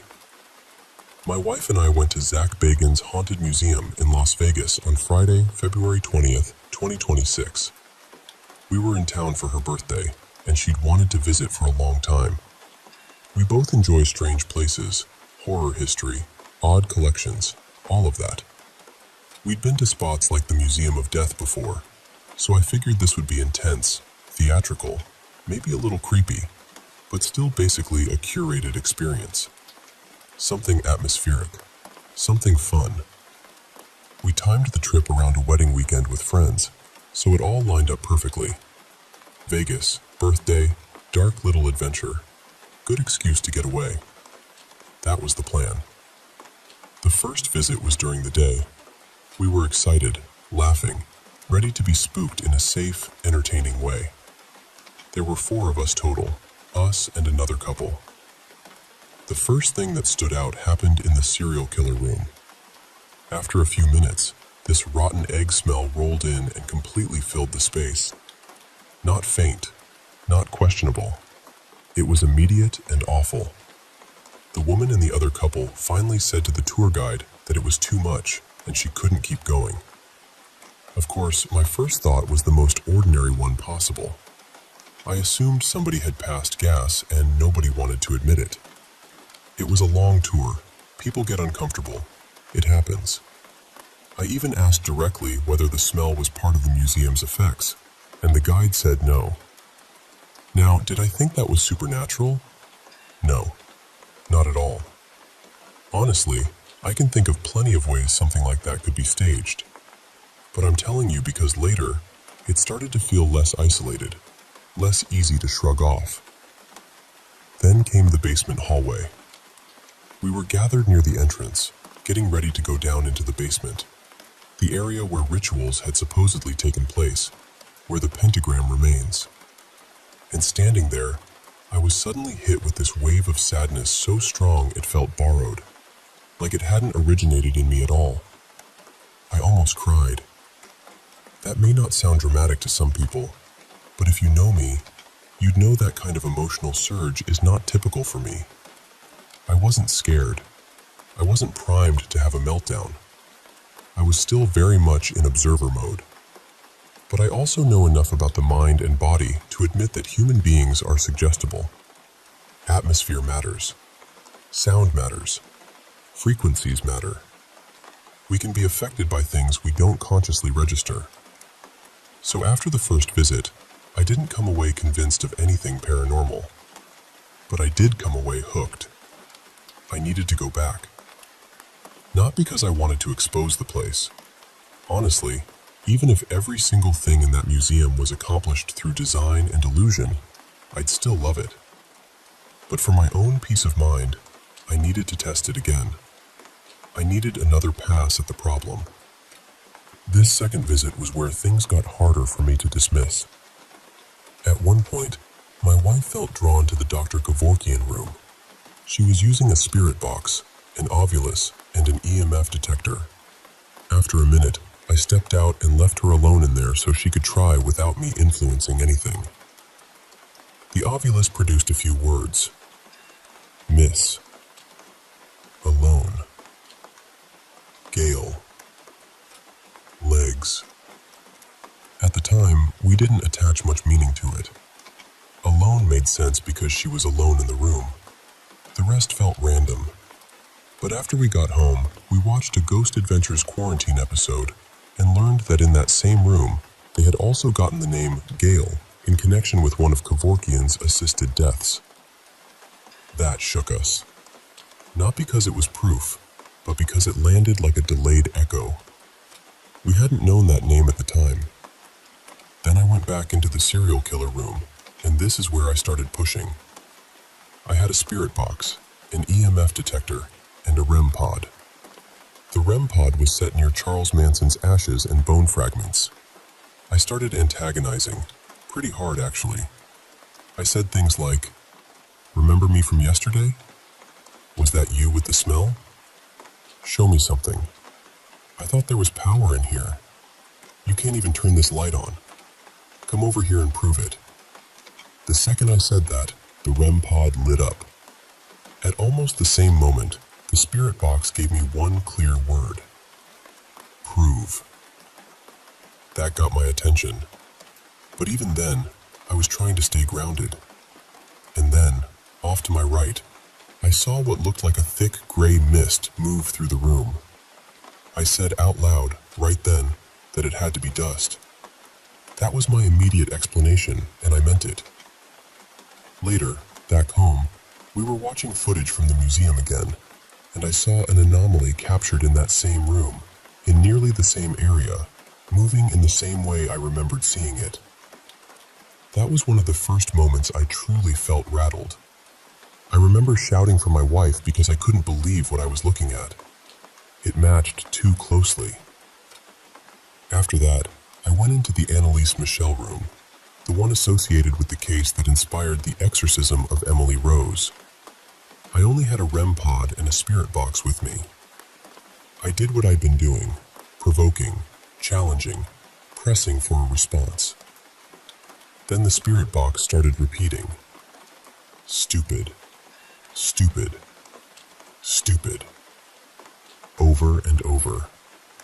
Same word, but it sounded like it was coming through in different voices. Then the device shut off. I tried toggling it, checking it, turning it back on. Nothing. It would not respond. I finally left the room and went to get a guide, and the moment I met her in the hallway, it came right back on and worked like nothing had happened. Still, the place that stayed in my head the most was the basement. That basement had gotten under my skin from the first trip, not because it terrified me, but because it didn't. That's what felt strange. It should have been the room that scared me most, but instead I felt weirdly calm down there, almost comfortable. We weren't getting much activity on the devices. At one point, my wife and I crouched down on the pentagram and asked, "Do you want us to sit here?" And then we heard it. A hiss. Loud. Very loud. Not subtle. Not airy. Not something I had to strain to hear. It was so sharp and so present that my wife immediately ran upstairs. It didn't sound like a snake. It sounded bigger than that. Harsher. More forceful. Almost like a large cat warning you off. But the more I thought about those explanations, the less confident I felt in any of them. Now, to be fair, I did debunk a lot of other things along the way. I don't want to make this sound like every flicker or noise became part of some grand, haunting narrative. Plenty of things had ordinary explanations. I'd feel a cold spot and realize there was a vent nearby. I'd get an EMF spike and find electrical equipment. There were sounds, taps, bells, little things that weren't strong enough to mean much. I even did my own test at one point. I hid a pencil in my jacket pocket and asked if anything there could tell me what I was carrying. I got nothing intelligent back. No meaningful hit. So I'm not pretending the whole place cracked open for me. But even with all that skepticism intact, a handful of moments stayed standing. And then we came home. This is the part I almost hate saying out loud, because it's the part that makes me sound like I've crossed over into the kind of story I'd normally interrogate. We had been home in North Carolina for one day. I found our wedding album shifted all the way to the edge of the table where it's displayed, like it had been nudged just enough to nearly fall, but not enough to actually hit the floor. At one point, I half-jokingly asked whatever might be there to move the chandelier. And right at that moment, the stack of bags sitting beneath it toppled over. My wife heard me clearly call her name while she was in the shower, but I wasn't even in the house. A few electronics around me started acting strangely too, glitching or malfunctioning in small ways. And what unsettles me most is not that any one of those things is impossible to explain. It's that each one stops just short of certainty, just short of proof. Almost as if, whatever this is, if it is anything, it knows exactly how far to go without giving itself away completely. That's the part that feels personal. Like it's playing at the edges. Like it's taunting me with plausible deniability.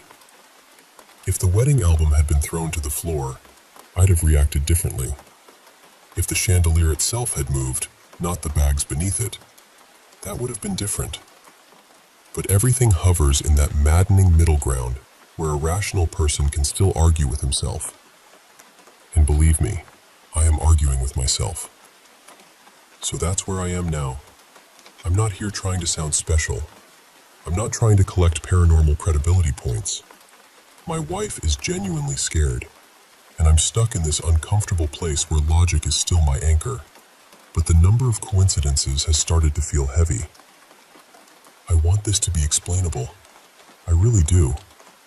I want someone to tell me there's a clean answer, that I got caught in a perfect storm of atmosphere, suggestion, timing, and stress. I want to believe I'm just in my own head. But I also have to be honest with you. I went in expecting theater. I went back expecting to solve it. And I came home with a story I still can't reduce into something neat. If it was all a trick, then it was the most sophisticated one I've ever encountered. And if it wasn't, I honestly don't know what to do with that.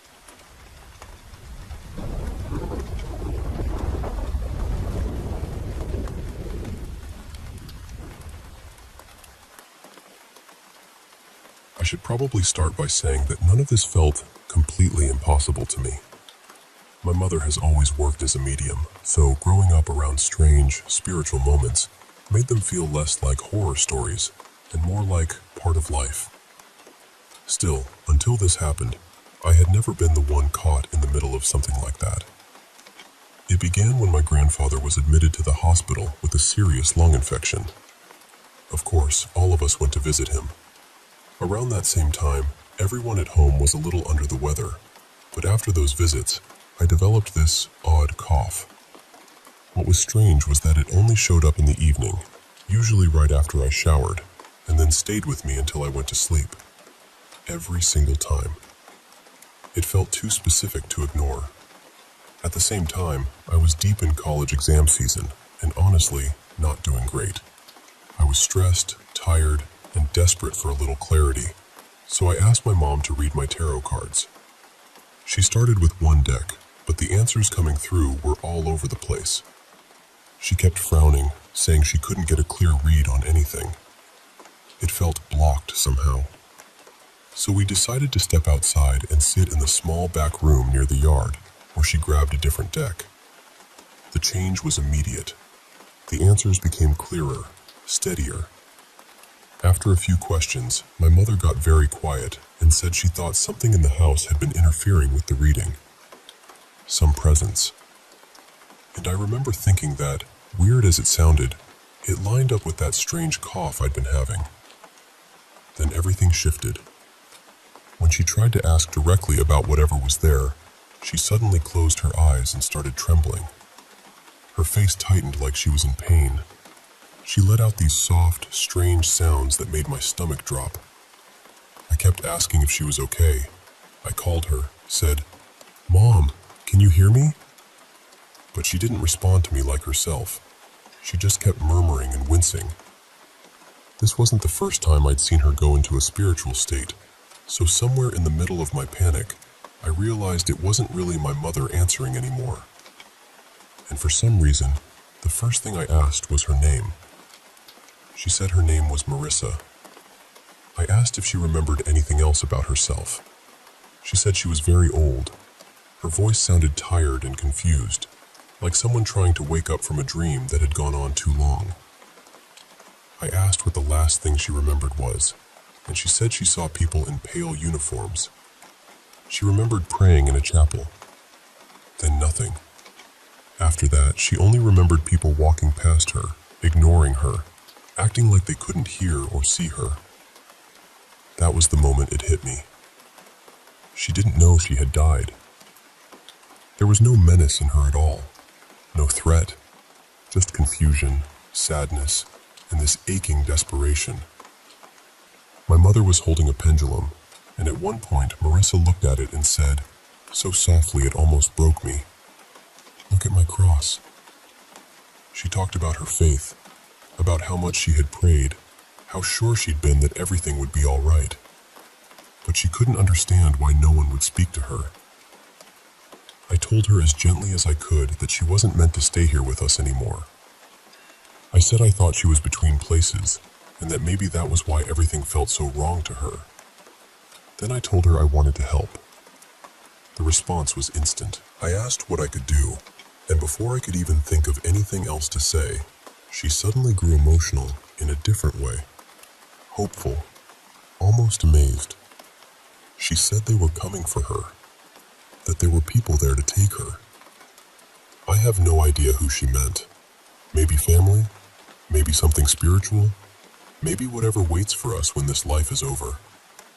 I just kept telling her it was okay, that whoever she was seeing had come to help her, and that she should go with them. She thanked me again and again. She asked God to bless me. And then, little by little, the heaviness in the room seemed to lift. When my mother opened her eyes, she wiped her face and tried to piece together what had happened. She usually remembers at least part of what comes through when she's in that state, and she had a vague sense of it all. Our best guess was that Marissa had died in the hospital without understanding it, and somehow attached herself to one of us during those visits to my grandfather. Honestly, that explanation made more sense than anything else. I had felt something odd in the house for days. I'm sensitive too, though I'll admit those things unsettle me more than I'd like. And then comes the part that still makes me laugh a little. That same night, my cough almost disappeared. Within another day or two, it was gone completely. Just like that. So yes, I ended up thinking that Marissa had somehow been causing it. Maybe echoing the symptoms she'd had while she was alive. Why only after a shower? I still couldn't tell you. Maybe she liked the bathroom. Maybe spirits are just as weird as the rest of us. In the end, my grandfather recovered and came home. I got through my exams better than I expected, and whatever that moment was, it ended gently. Marissa moved on, or at least I believe she did, and we stayed here, among the living, where we belong. Honestly, for a ghost story, it felt strangely tender, more bittersweet than terrifying. Almost like something out of a quiet fantasy film, instead of one of the many truly disturbing things I've seen growing up around all this. And I'm grateful for that. Not every encounter has to end in fear. Sometimes, I guess, it ends with someone finally finding their way home.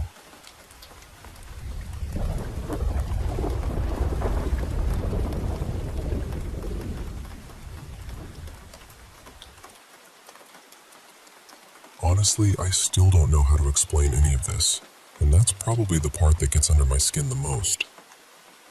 I'm from the US, but I've been living here in Thailand for a few years now. My wife is Thai, and we've got 2 little kids. Our oldest is still tiny, and our youngest was born not that long ago. A while back, we built a house out in the countryside, but things there started getting difficult in ways that were hard to ignore. So we decided to leave and move into a beach house owned by someone in my wife's family. It felt like a reset, a calmer place, somewhere we could finally breathe a little. But within maybe the first week or two, this awful smell started showing up in the house. Not all the time, just off and on. It smelled like rotten meat, like something had died somewhere nearby.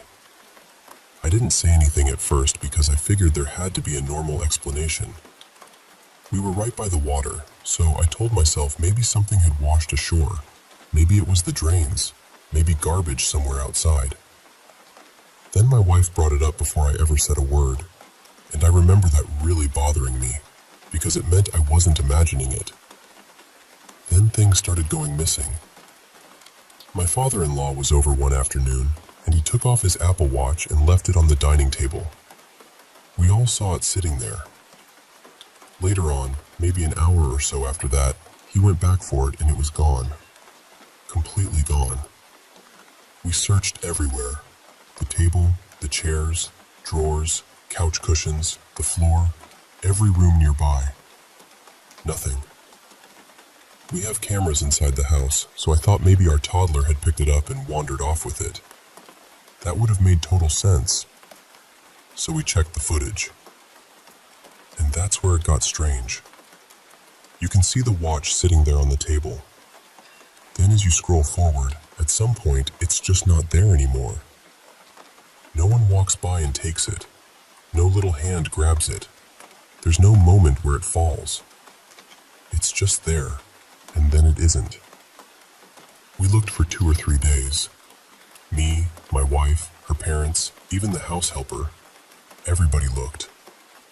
Then one morning, the watch was back on the table, just sitting there in plain sight. We checked the footage again, and somehow it seemed to be there like nothing had ever happened. Like it had never been missing at all. I tried to tell myself we'd overlooked something. I really wanted that to be true. Then the same kind of thing happened with the TV remote. It disappeared in the middle of the day. We tore the room apart looking for it. Lifted cushions, shook out blankets, checked under furniture, crawled around on the floor. It was nowhere. Then that evening, it was suddenly lying right in front of the television stand, out in the open, in a spot every one of us had crossed at least 20 times. There's no way we could have missed it. That was unsettling. But what really shook us was the freezer. My wife is breastfeeding and pumping, and we had a big freezer where we were storing all the milk. If you've ever seen someone go through that, you know how much effort it takes. It's exhausting. It's time, energy, sleep, all of it. It mattered a lot. One morning we woke up and found the freezer unplugged. We plugged it back in, and not long after that, the freezer stopped working entirely. Just died. So we bought another one. Brand new. Hauled it home, set it up, moved everything over. And then a few days later, that one got unplugged too. By then, so much of my wife's stored milk was ruined. Weeks of work, gone. She was heartbroken and scared. And the truth is, I was scared too. I just didn't know how to say it out loud because I felt like I was supposed to be the calm one. That's the part I can't get past. We have cameras. We should be able to see something. But the footage keeps glitching at random times, or cutting out. And when we do catch something, there's nothing there to explain it. No person, no accident, no reason. I really thought moving houses would put an end to all the strange things we'd already been dealing with. Instead, it feels like whatever this is followed us here. And now it's not just unsettling anymore. I've got a little boy and a baby in this house. I'm not trying to be dramatic. I just want my family to feel safe. I want whatever this is to stop.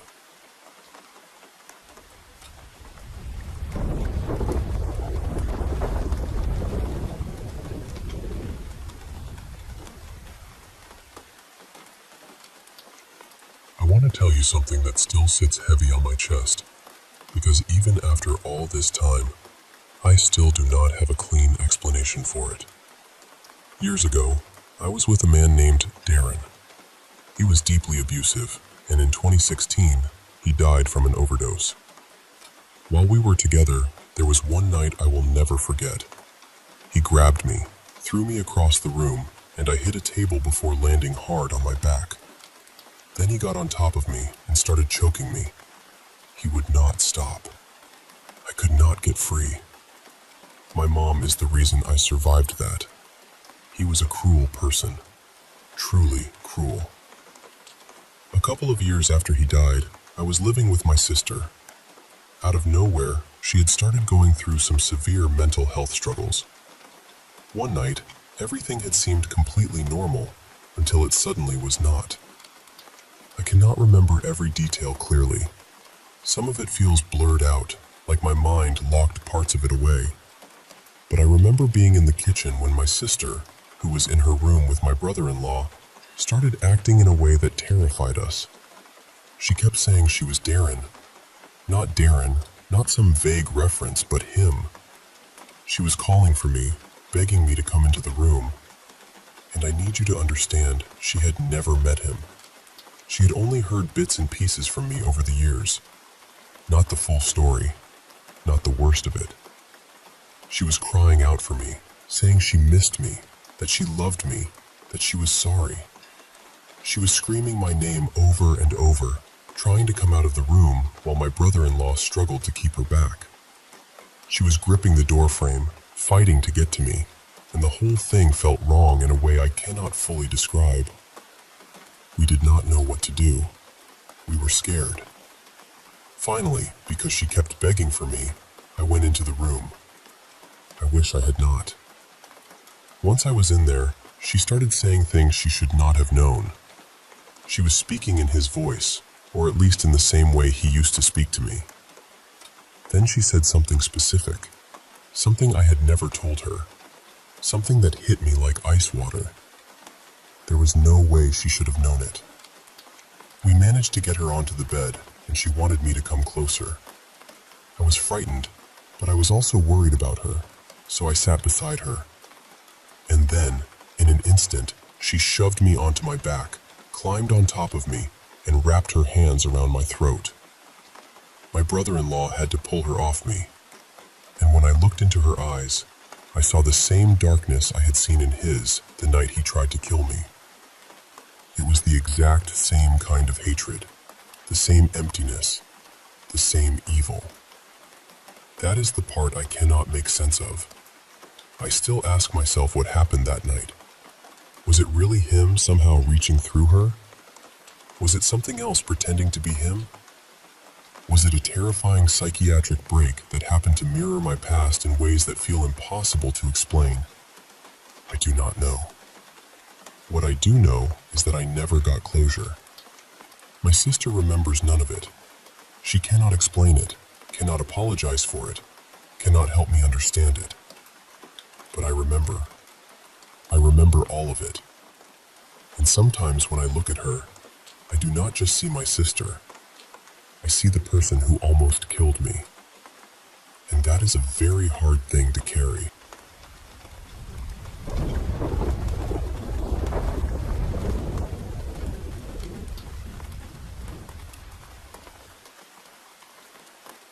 So it was just me and my parents growing up. No brothers or sisters. Just the three of us. My dad had been working late shifts for a while, and we lived in a second-floor apartment with another family below us. For months, my mom had been dealing with sleep paralysis almost every night. She'd wake up and be completely unable to move or say anything. It scared her badly. Honestly, it scared me too. I'd been sleeping on a blanket on the floor in my parents' room because being near my mom made me feel safe. Not even both of them, really. Just her. Ever since we moved into that apartment, my mom and I had both noticed strange things. We'd catch dark shapes out of the corners of our eyes. Sometimes we'd hear voices that didn't seem to belong to anyone. The weirdest part was that my dad never experienced any of it. Not once. It was always just me and my mom. She told me that on nights when she couldn't sleep, she'd hear footsteps above us. That made no sense at all, because we were already on the top floor. There wasn't supposed to be anyone up there. Then one night, it was just the two of us. My dad was at work, and it was close to midnight. My mom and I were sitting up together watching an old movie, and for once the apartment felt calm. No shadows, no voices, no strange sounds. Just a quiet, peaceful night. Then we heard it. Knock, knock, knock. We both froze. My mom got up and looked through the peephole, but she didn't see anyone. She stood there for a second, confused, then opened the door, thinking maybe my dad had come home early and stepped away for some reason. But no one was there. She leaned out a little and called softly, "Jeremy, are you home?" Nothing. No answer. No footsteps on the stairs. Nothing at all. She shut the door, and the second it clicked closed, it happened again. Knock, knock, knock. This time, I could see the tension all over her face. She opened the door again, faster now, like maybe she'd catch someone there. Still nobody. By then, the whole hallway felt wrong. Too still, too empty. She closed the door again. Knock, knock, knock. I remember looking at her, and she looked completely shaken. She opened the door a third time and called out louder, her voice trembling. "Jeremy? Jeremy, is that you? Jeremy?" Nothing answered her. She slowly closed the door one more time. Then came the knocking again. Knock, knock, knock. This time, my mom turned and looked at me with this terrified expression I'll never forget. I tried to sound brave, even though I didn't feel brave at all. I told her, "Mom, open the door." She looked at me, pale and wide-eyed, and said in the quietest, most unsettling voice, "There's nobody there."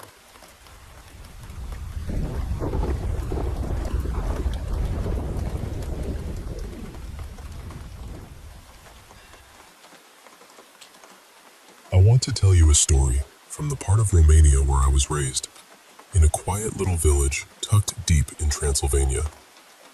Around there, people pass this story down the way they pass down prayers or warnings. Some say it sounds exaggerated. Maybe it does. But where I come from, nearly everyone knows it, and even now, all these years later, it still leaves a cold feeling in my chest. This happened about 50 years ago, maybe a little more. Back then, haymaking was a big part of village life. Families would cut the grass, leave it spread beneath the summer sun, then gather it into huge haystacks taller than a man, each one built around a thick wooden stake driven through the middle to hold it steady. The story was about a young, newlywed couple, Elena and her husband, who had gone up to one of the hills beyond the village to finish bringing in their hay. It was the kind of place that felt beautiful from a distance, but lonely once you stood in it. Open slopes, tangled brush, old trees at the edge of the forest, and not another person anywhere nearby.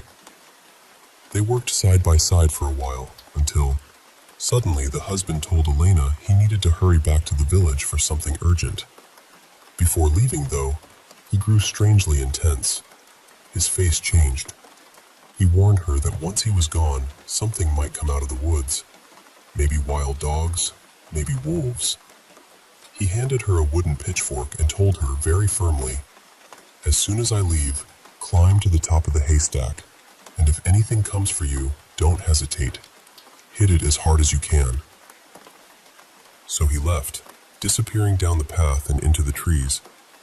And then, just like that, everything went still. A few minutes later, Elena heard the brush shaking. Out from the thicket came a huge, ragged animal.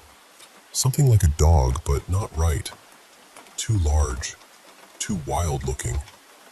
Its fur was patchy, its body gaunt, and the sound coming out of it was more than a growl. People always said it sounded almost human in its rage. It threw itself at the haystack, clawing and snapping, trying to climb up to her, Elena screamed, cried, fought with everything she had. She jabbed at it with the pitchfork, kicked at its muzzle, struck at its head again and again.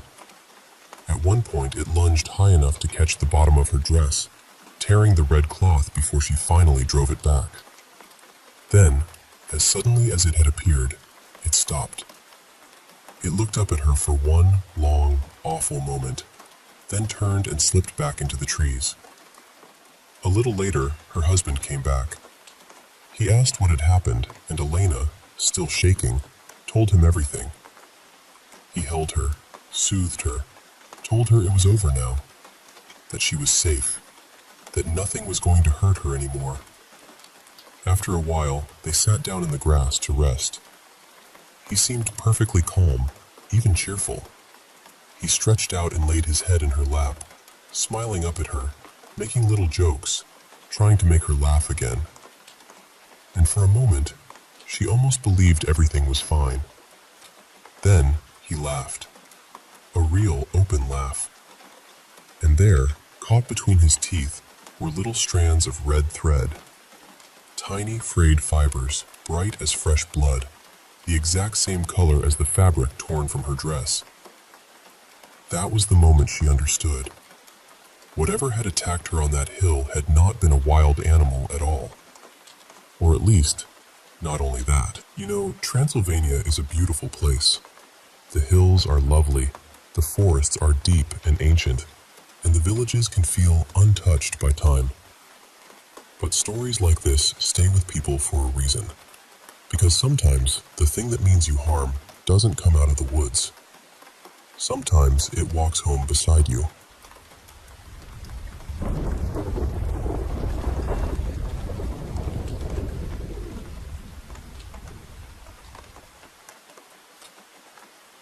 I want to tell you something that's been passed down in my family for generations. Something people in my village never treated like a joke. I grew up in a small, remote village deep in Transylvania, where old superstitions still breathe right alongside everyday life. Some of the stories people tell are easy to dismiss, and some of them feel more like tired folklore than anything else. But there was one rule nobody in my family ever broke, especially around the summer solstice. My grandmother, my parents, everyone raised me with the same warning. If you're crossing a bridge over water on a June night, never look back. No matter who calls your name, no matter what you think you heard, just keep walking. People believed that if you turned around, you might catch sight of the dead, especially the souls of those lost during the coldest part of the year. The story I'm about to share happened to my grandfather, Stefan, back during the communist years, when the countryside felt even darker than it does now. Electricity was unreliable, and most nights whole stretches of the village disappeared into blackness.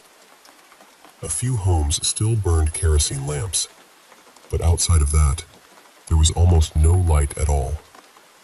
He was only a teenager then, walking home sometime after 2 in the morning from his sweetheart's house.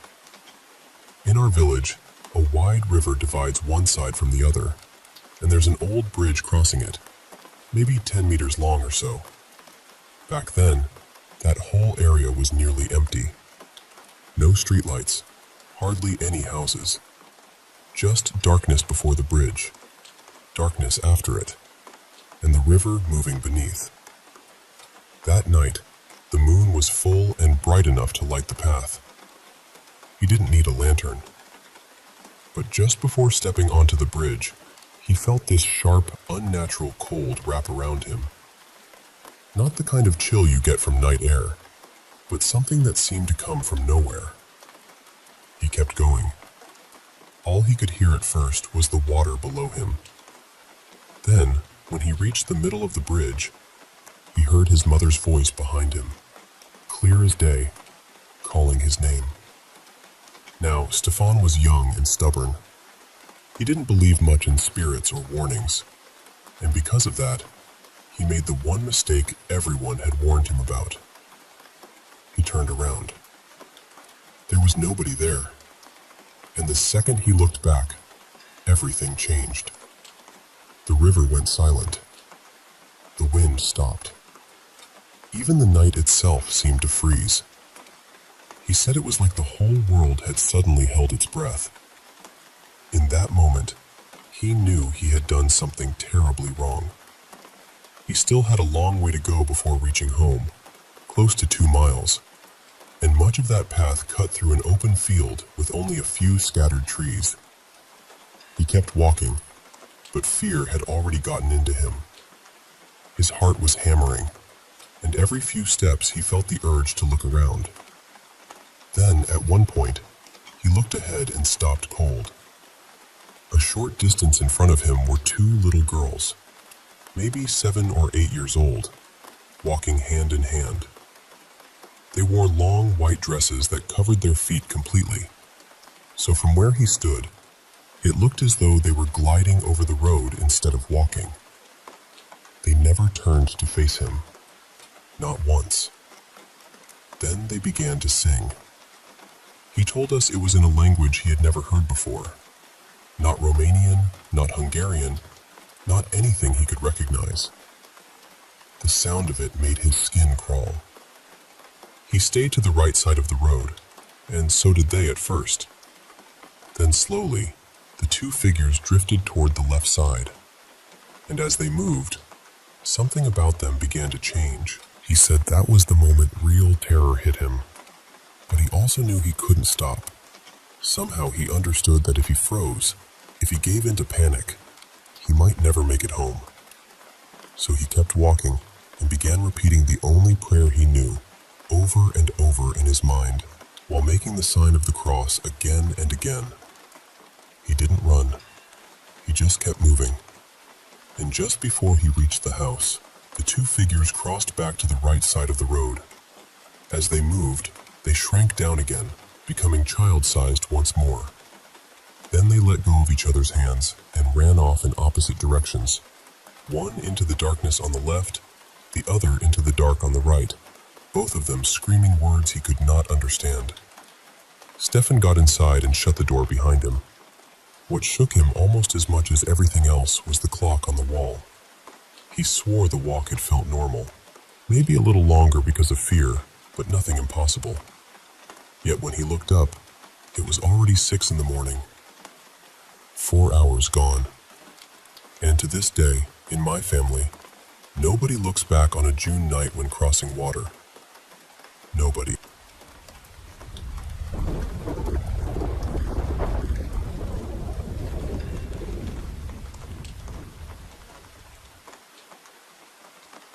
I want to tell you about a few strange things that happened to me growing up, and even now, I still can't explain all of them.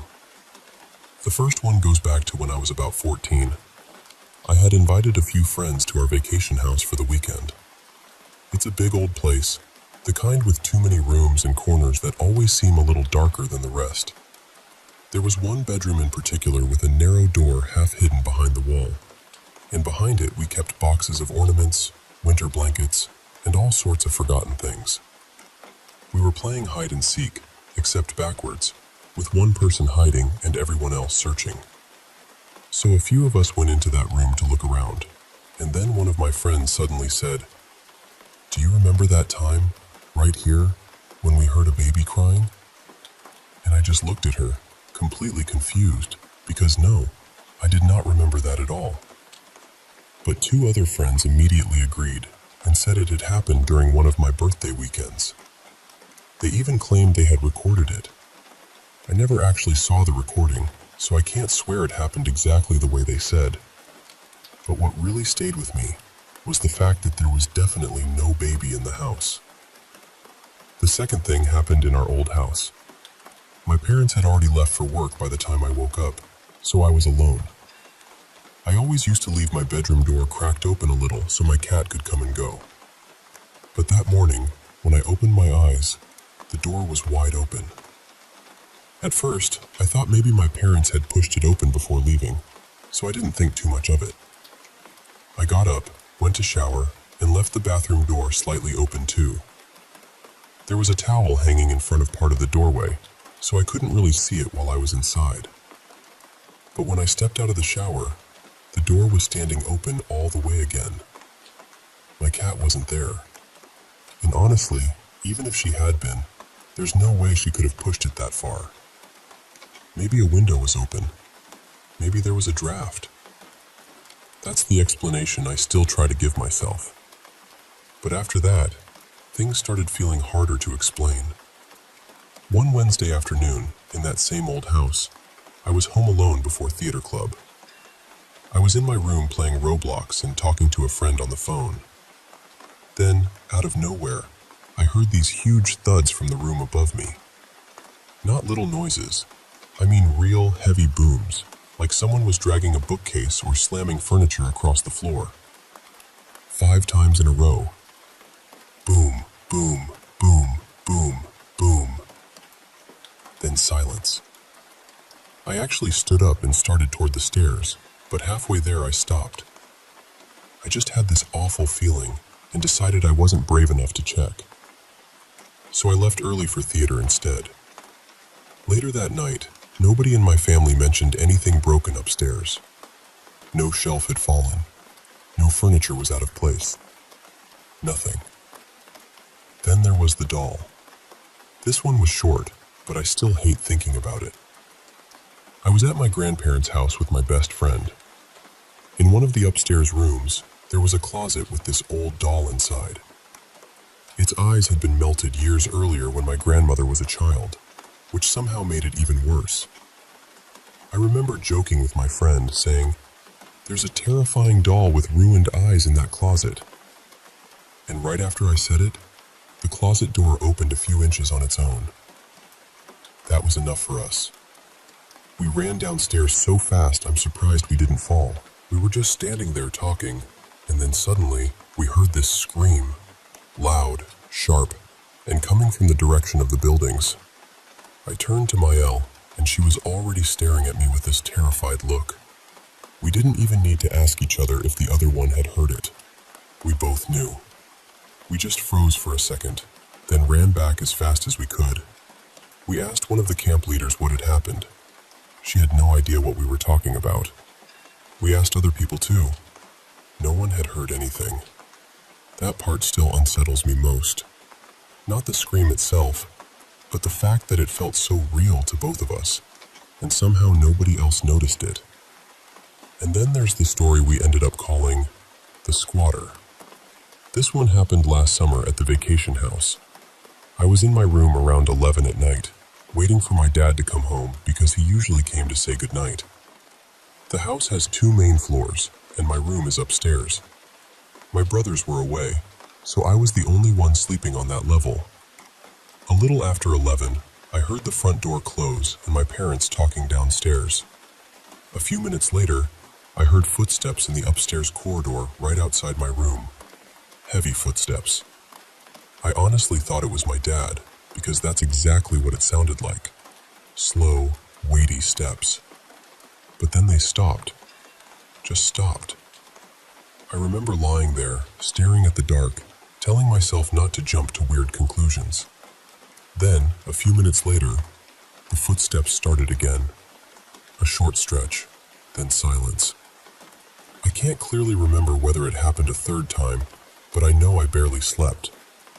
The next morning, I asked my dad if he had come upstairs during the night. He said no. My mom didn't really believe me at first, but the name stuck anyway, and we started calling whatever it was, the squatter. A few days later, one of my brothers came home. We were sitting at the table, and somehow my mom brought it up. My dad joked that maybe he should cleanse my room, but my brother immediately said, "It's not in your room, it's in the hallway." The thing is, I had never told him that part. Then my dad mentioned the attic, and both my brother and I said at the same time, "No, not the attic, the hallway." That really got to me. My brother has always claimed he can sense things, energies, presences, whatever word you want to use. My dad says the same. Months later, a family friend came by, someone who also says she can see spirits and feel energies. I told her about the squatter. She walked through the house, paused near the corridor, and told me there was something there, but that it felt neutral, not harmful. She said she cleared it. And the strangest part is that the next time my brother visited, before I said much at all, he told me the hallway felt different. Lighter. Like whatever had been there was gone. I still don't know what to believe. Some of these things could have ordinary explanations. Maybe the doors were drafts. Maybe the noises were the house settling. Maybe fear made everything feel bigger and stranger than it was. But some moments still stay with me in a way I can't shake.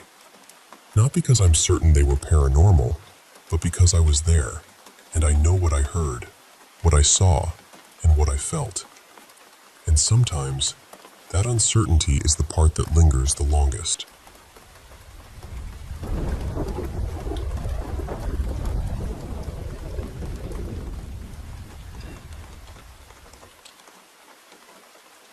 I need to tell you about something that's been messing with my head for the past few days, because honestly, I still can't make sense of it. A couple of nights ago, my friend Lena and I took my dog out for our usual walk.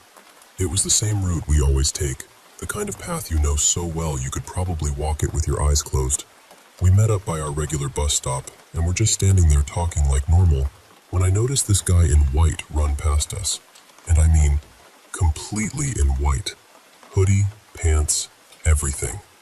Lena saw him too, so I know I didn't imagine it. He slowed down near the bus stop for a second, almost like he was deciding whether to stop, and then he was just gone. At first we tried to laugh it off.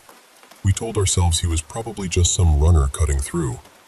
But deep down, it didn't feel normal. There was something off about the way he moved, and the way he seemed to disappear so suddenly made my stomach tighten. Still, we kept walking and tried to brush it off.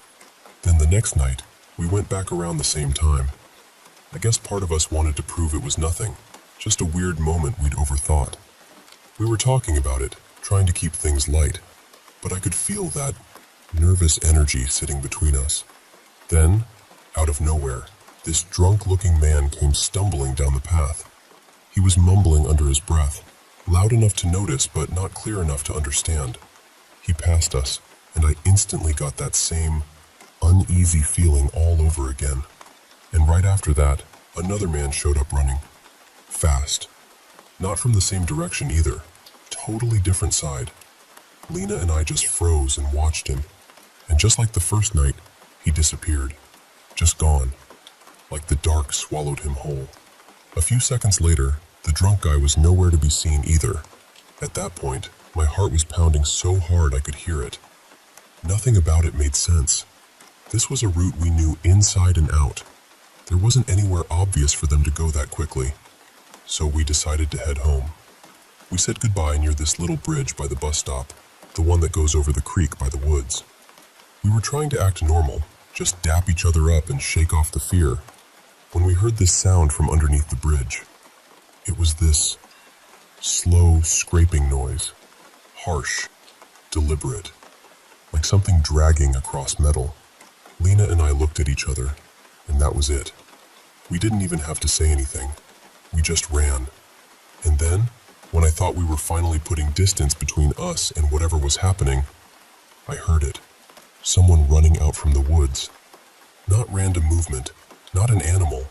Footsteps. Fast, controlled, coming from the side of the trail that leads toward Lena's street. I ran harder than I ever have in my life. My dog was pulling at the leash like he felt it too, like he knew we needed to get out of there. When I finally got close to home, I was already trying to calm myself down, telling myself once I got through the gate, I'd be fine. And I know, without a doubt, that I had locked it before I left. I always lock it. But as I walked up, I heard the gate slam. My whole body went cold. Nobody in my family had gone outside. Nobody had any reason to be near it. But when I got to the house, the gate was standing wide open. I asked everyone inside, and they all said the same thing. No one touched it. No one had been out there.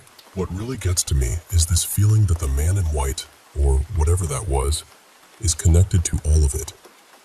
Like he isn't just passing through. like he's checking whether we're paying attention. And now, I don't know what to trust anymore. Every time we go near that route, my stomach knots up before we even get there. I feel watched. I feel paced, like something knows exactly where we walk and exactly when we'll be there. I can't explain it. I just know something is out there, and whatever it is, it doesn't feel far away.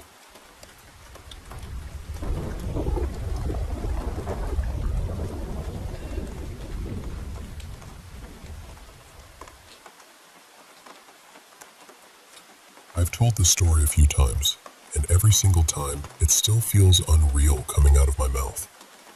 Even now, years later, I can picture it like it happened last night. I know how strange it sounds, but I lived it, and another person lived it with me. We went over it again and again, trying to make sense of it, and in the end, we both landed in the same place. It was the most unsettling thing either of us had ever been through. This happened sometime around the mid-2000s, when I was working summers at a little cabin resort tucked away in the Rockies. It was one of those quiet places surrounded by tall pines, cold river water, and long stretches of silence that felt peaceful during the day and a little too deep at night. The first summer I worked there, I got to know a kid about my age named Mikey. His family came up every year, and over time we became friendly. A couple summers later, just before my senior year, I went up early to help the owners with repairs, cleanup, and cutting fallen timber. I stayed on site for a few weeks, working long days and sleeping in one of the cabins. After about a week, Mikey showed up with his family, along with a few other relatives who were supposed to stay for several days. But not long after, most of them headed home. Mikey had driven himself that year, so he decided to hang back. One night, the two of us were sitting outside by the fire, drinking a little, smoking, just winding down the way teenagers do when they think they understand the world better than they actually do. I got tired first and decided to turn in early, while Mikey stayed out by the fire. At some point later, I woke up to the sound of voices. At first, I thought maybe it was one of the owners, or a guest from another cabin, or maybe one of Mikey's family members who had come back unexpectedly. But when I stepped outside, that wasn't what I saw at all. Standing there by the fire was a man I had never seen before. He was dressed in this worn, ragged robe that instantly made me think of some old painting of Jesus, but there was nothing gentle or holy about him. He carried a long walking stick wrapped with bits of cloth and charms, and he had this rough, hardened mountain man presence, like someone who had been living outside for years. He told us he'd been hiking the Continental Divide for a long time, drifting south little by little, working odd jobs in towns when he had to, eventually making his way toward the desert. I was young and reckless back then. If someone offered me something, I usually didn't ask enough questions. At some point, this guy pulled out a carved stone pipe and packed it with something that looked like dried herbs, maybe resin, maybe something darker. I'd already experimented with enough stuff in those years to think I understood altered states. I did not even close. A minute or two after I took a hit, everything changed. I remember reaching for a cigarette and suddenly feeling like it had jumped into my mouth before my hand even got there. That was the first moment I realized something was deeply wrong. I told myself, right, okay, you just smoked something weird. Stay calm. Then I reached for my lighter, and it looked like it was floating. Not falling, not slipping, floating. That's when I decided I needed to lay back and ride it out. As I leaned away from the fire, I saw the stranger standing over Mikey. The flames were bending and wobbling in my vision. The crackling sounded warped, almost musical, and the man was chanting something low and strange. Then everything went black. The next thing I remember is waking up alone. Both of them were gone. And that's when the memory came rushing back. The pipe. The chanting. Mikey. The man. I grabbed a flashlight and went back outside. The resort had several cabins spaced through the trees, and because I worked there, I remember thinking I couldn't just start yelling like a maniac in the middle of the night. So I started walking toward the small bridge that crossed the river and connected the property to the main road. By then, I was sober enough to be scared. I swept the flashlight ahead of me, and when I got close to the bridge, I saw them.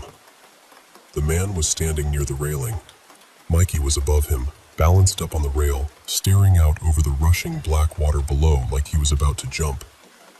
I shouted immediately. I didn't even think.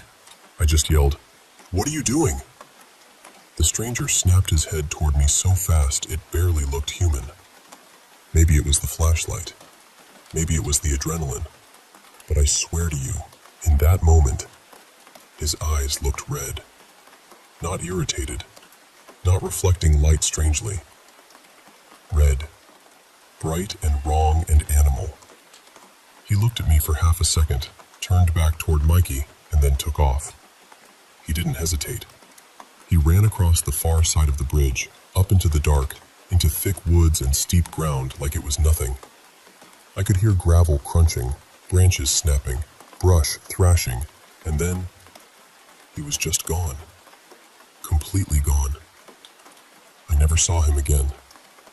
Mikey was still up there on the rail, and then he started screaming. Not yelling, not calling out. Screaming. I ran to him and kept asking what was happening, but when he turned and looked at me, the expression on his face stopped me cold. I've seen fear before. Everyone has. But this was different. It was the face of someone who had woken up inside a nightmare and didn't know how he got there. He climbed down, and the second his feet hit the ground, he broke. He grabbed onto me and cried so hard he could barely breathe. I honestly didn't know him that deeply back then. We were just two teenage guys who had spent a few summers around each other, talking about random stuff and passing time. But in that moment, none of that mattered. We just walked back together in silence, both shaken to the core. Neither of us slept. We stayed up until sunrise trying to piece together what had happened. The next day, Mikey told me what he remembered. After I had gone into sleep, he stayed outside feeding the fire. At some point, he stepped away to grab a jacket and another drink. When he came back, the stranger was already there, standing by the flames. At first, Mikey thought it might be me, just from the shape of him and the way he was positioned. But as soon as he got closer, he knew it wasn't. The man started talking to him. At first, it was just strange conversation, the kind where you think somebody's eccentric and maybe harmless. But then it got darker. He said he was searching for Eden. He talked about building some kind of new, holy place. The more he spoke, the less sense he made. Then I woke up and joined them. Mikey remembered both of us smoking from the pipe. He said he saw me lean back like I was fading out, but then, according to him, I sat upright again and stayed there while the man kept chanting over us. He said it sounded like nonsense, but not random nonsense. More like sounds meant to do something. Sharp, clicking, whispering noises that didn't feel human when they came out of his mouth. After that, Mikey blacked out too. And then he woke up on the bridge, staring down at the river, with this overwhelming feeling of dread and certainty that if he moved the wrong way, he was dead. I still don't know what we smoked. I don't know who that man was, what he wanted, or whether he'd done something like that before. Maybe there's an explanation buried somewhere in psychology or chemistry, or the darkness people carry around inside themselves. Maybe there isn't. What I do know is this: there is real beauty in the world, but there is real horror too. Both are closer than we like to admit. So I try to remember that story not just as a warning, but as a reason to stay grounded, stay kind, and hold on tight to the people beside you when the night turns strange.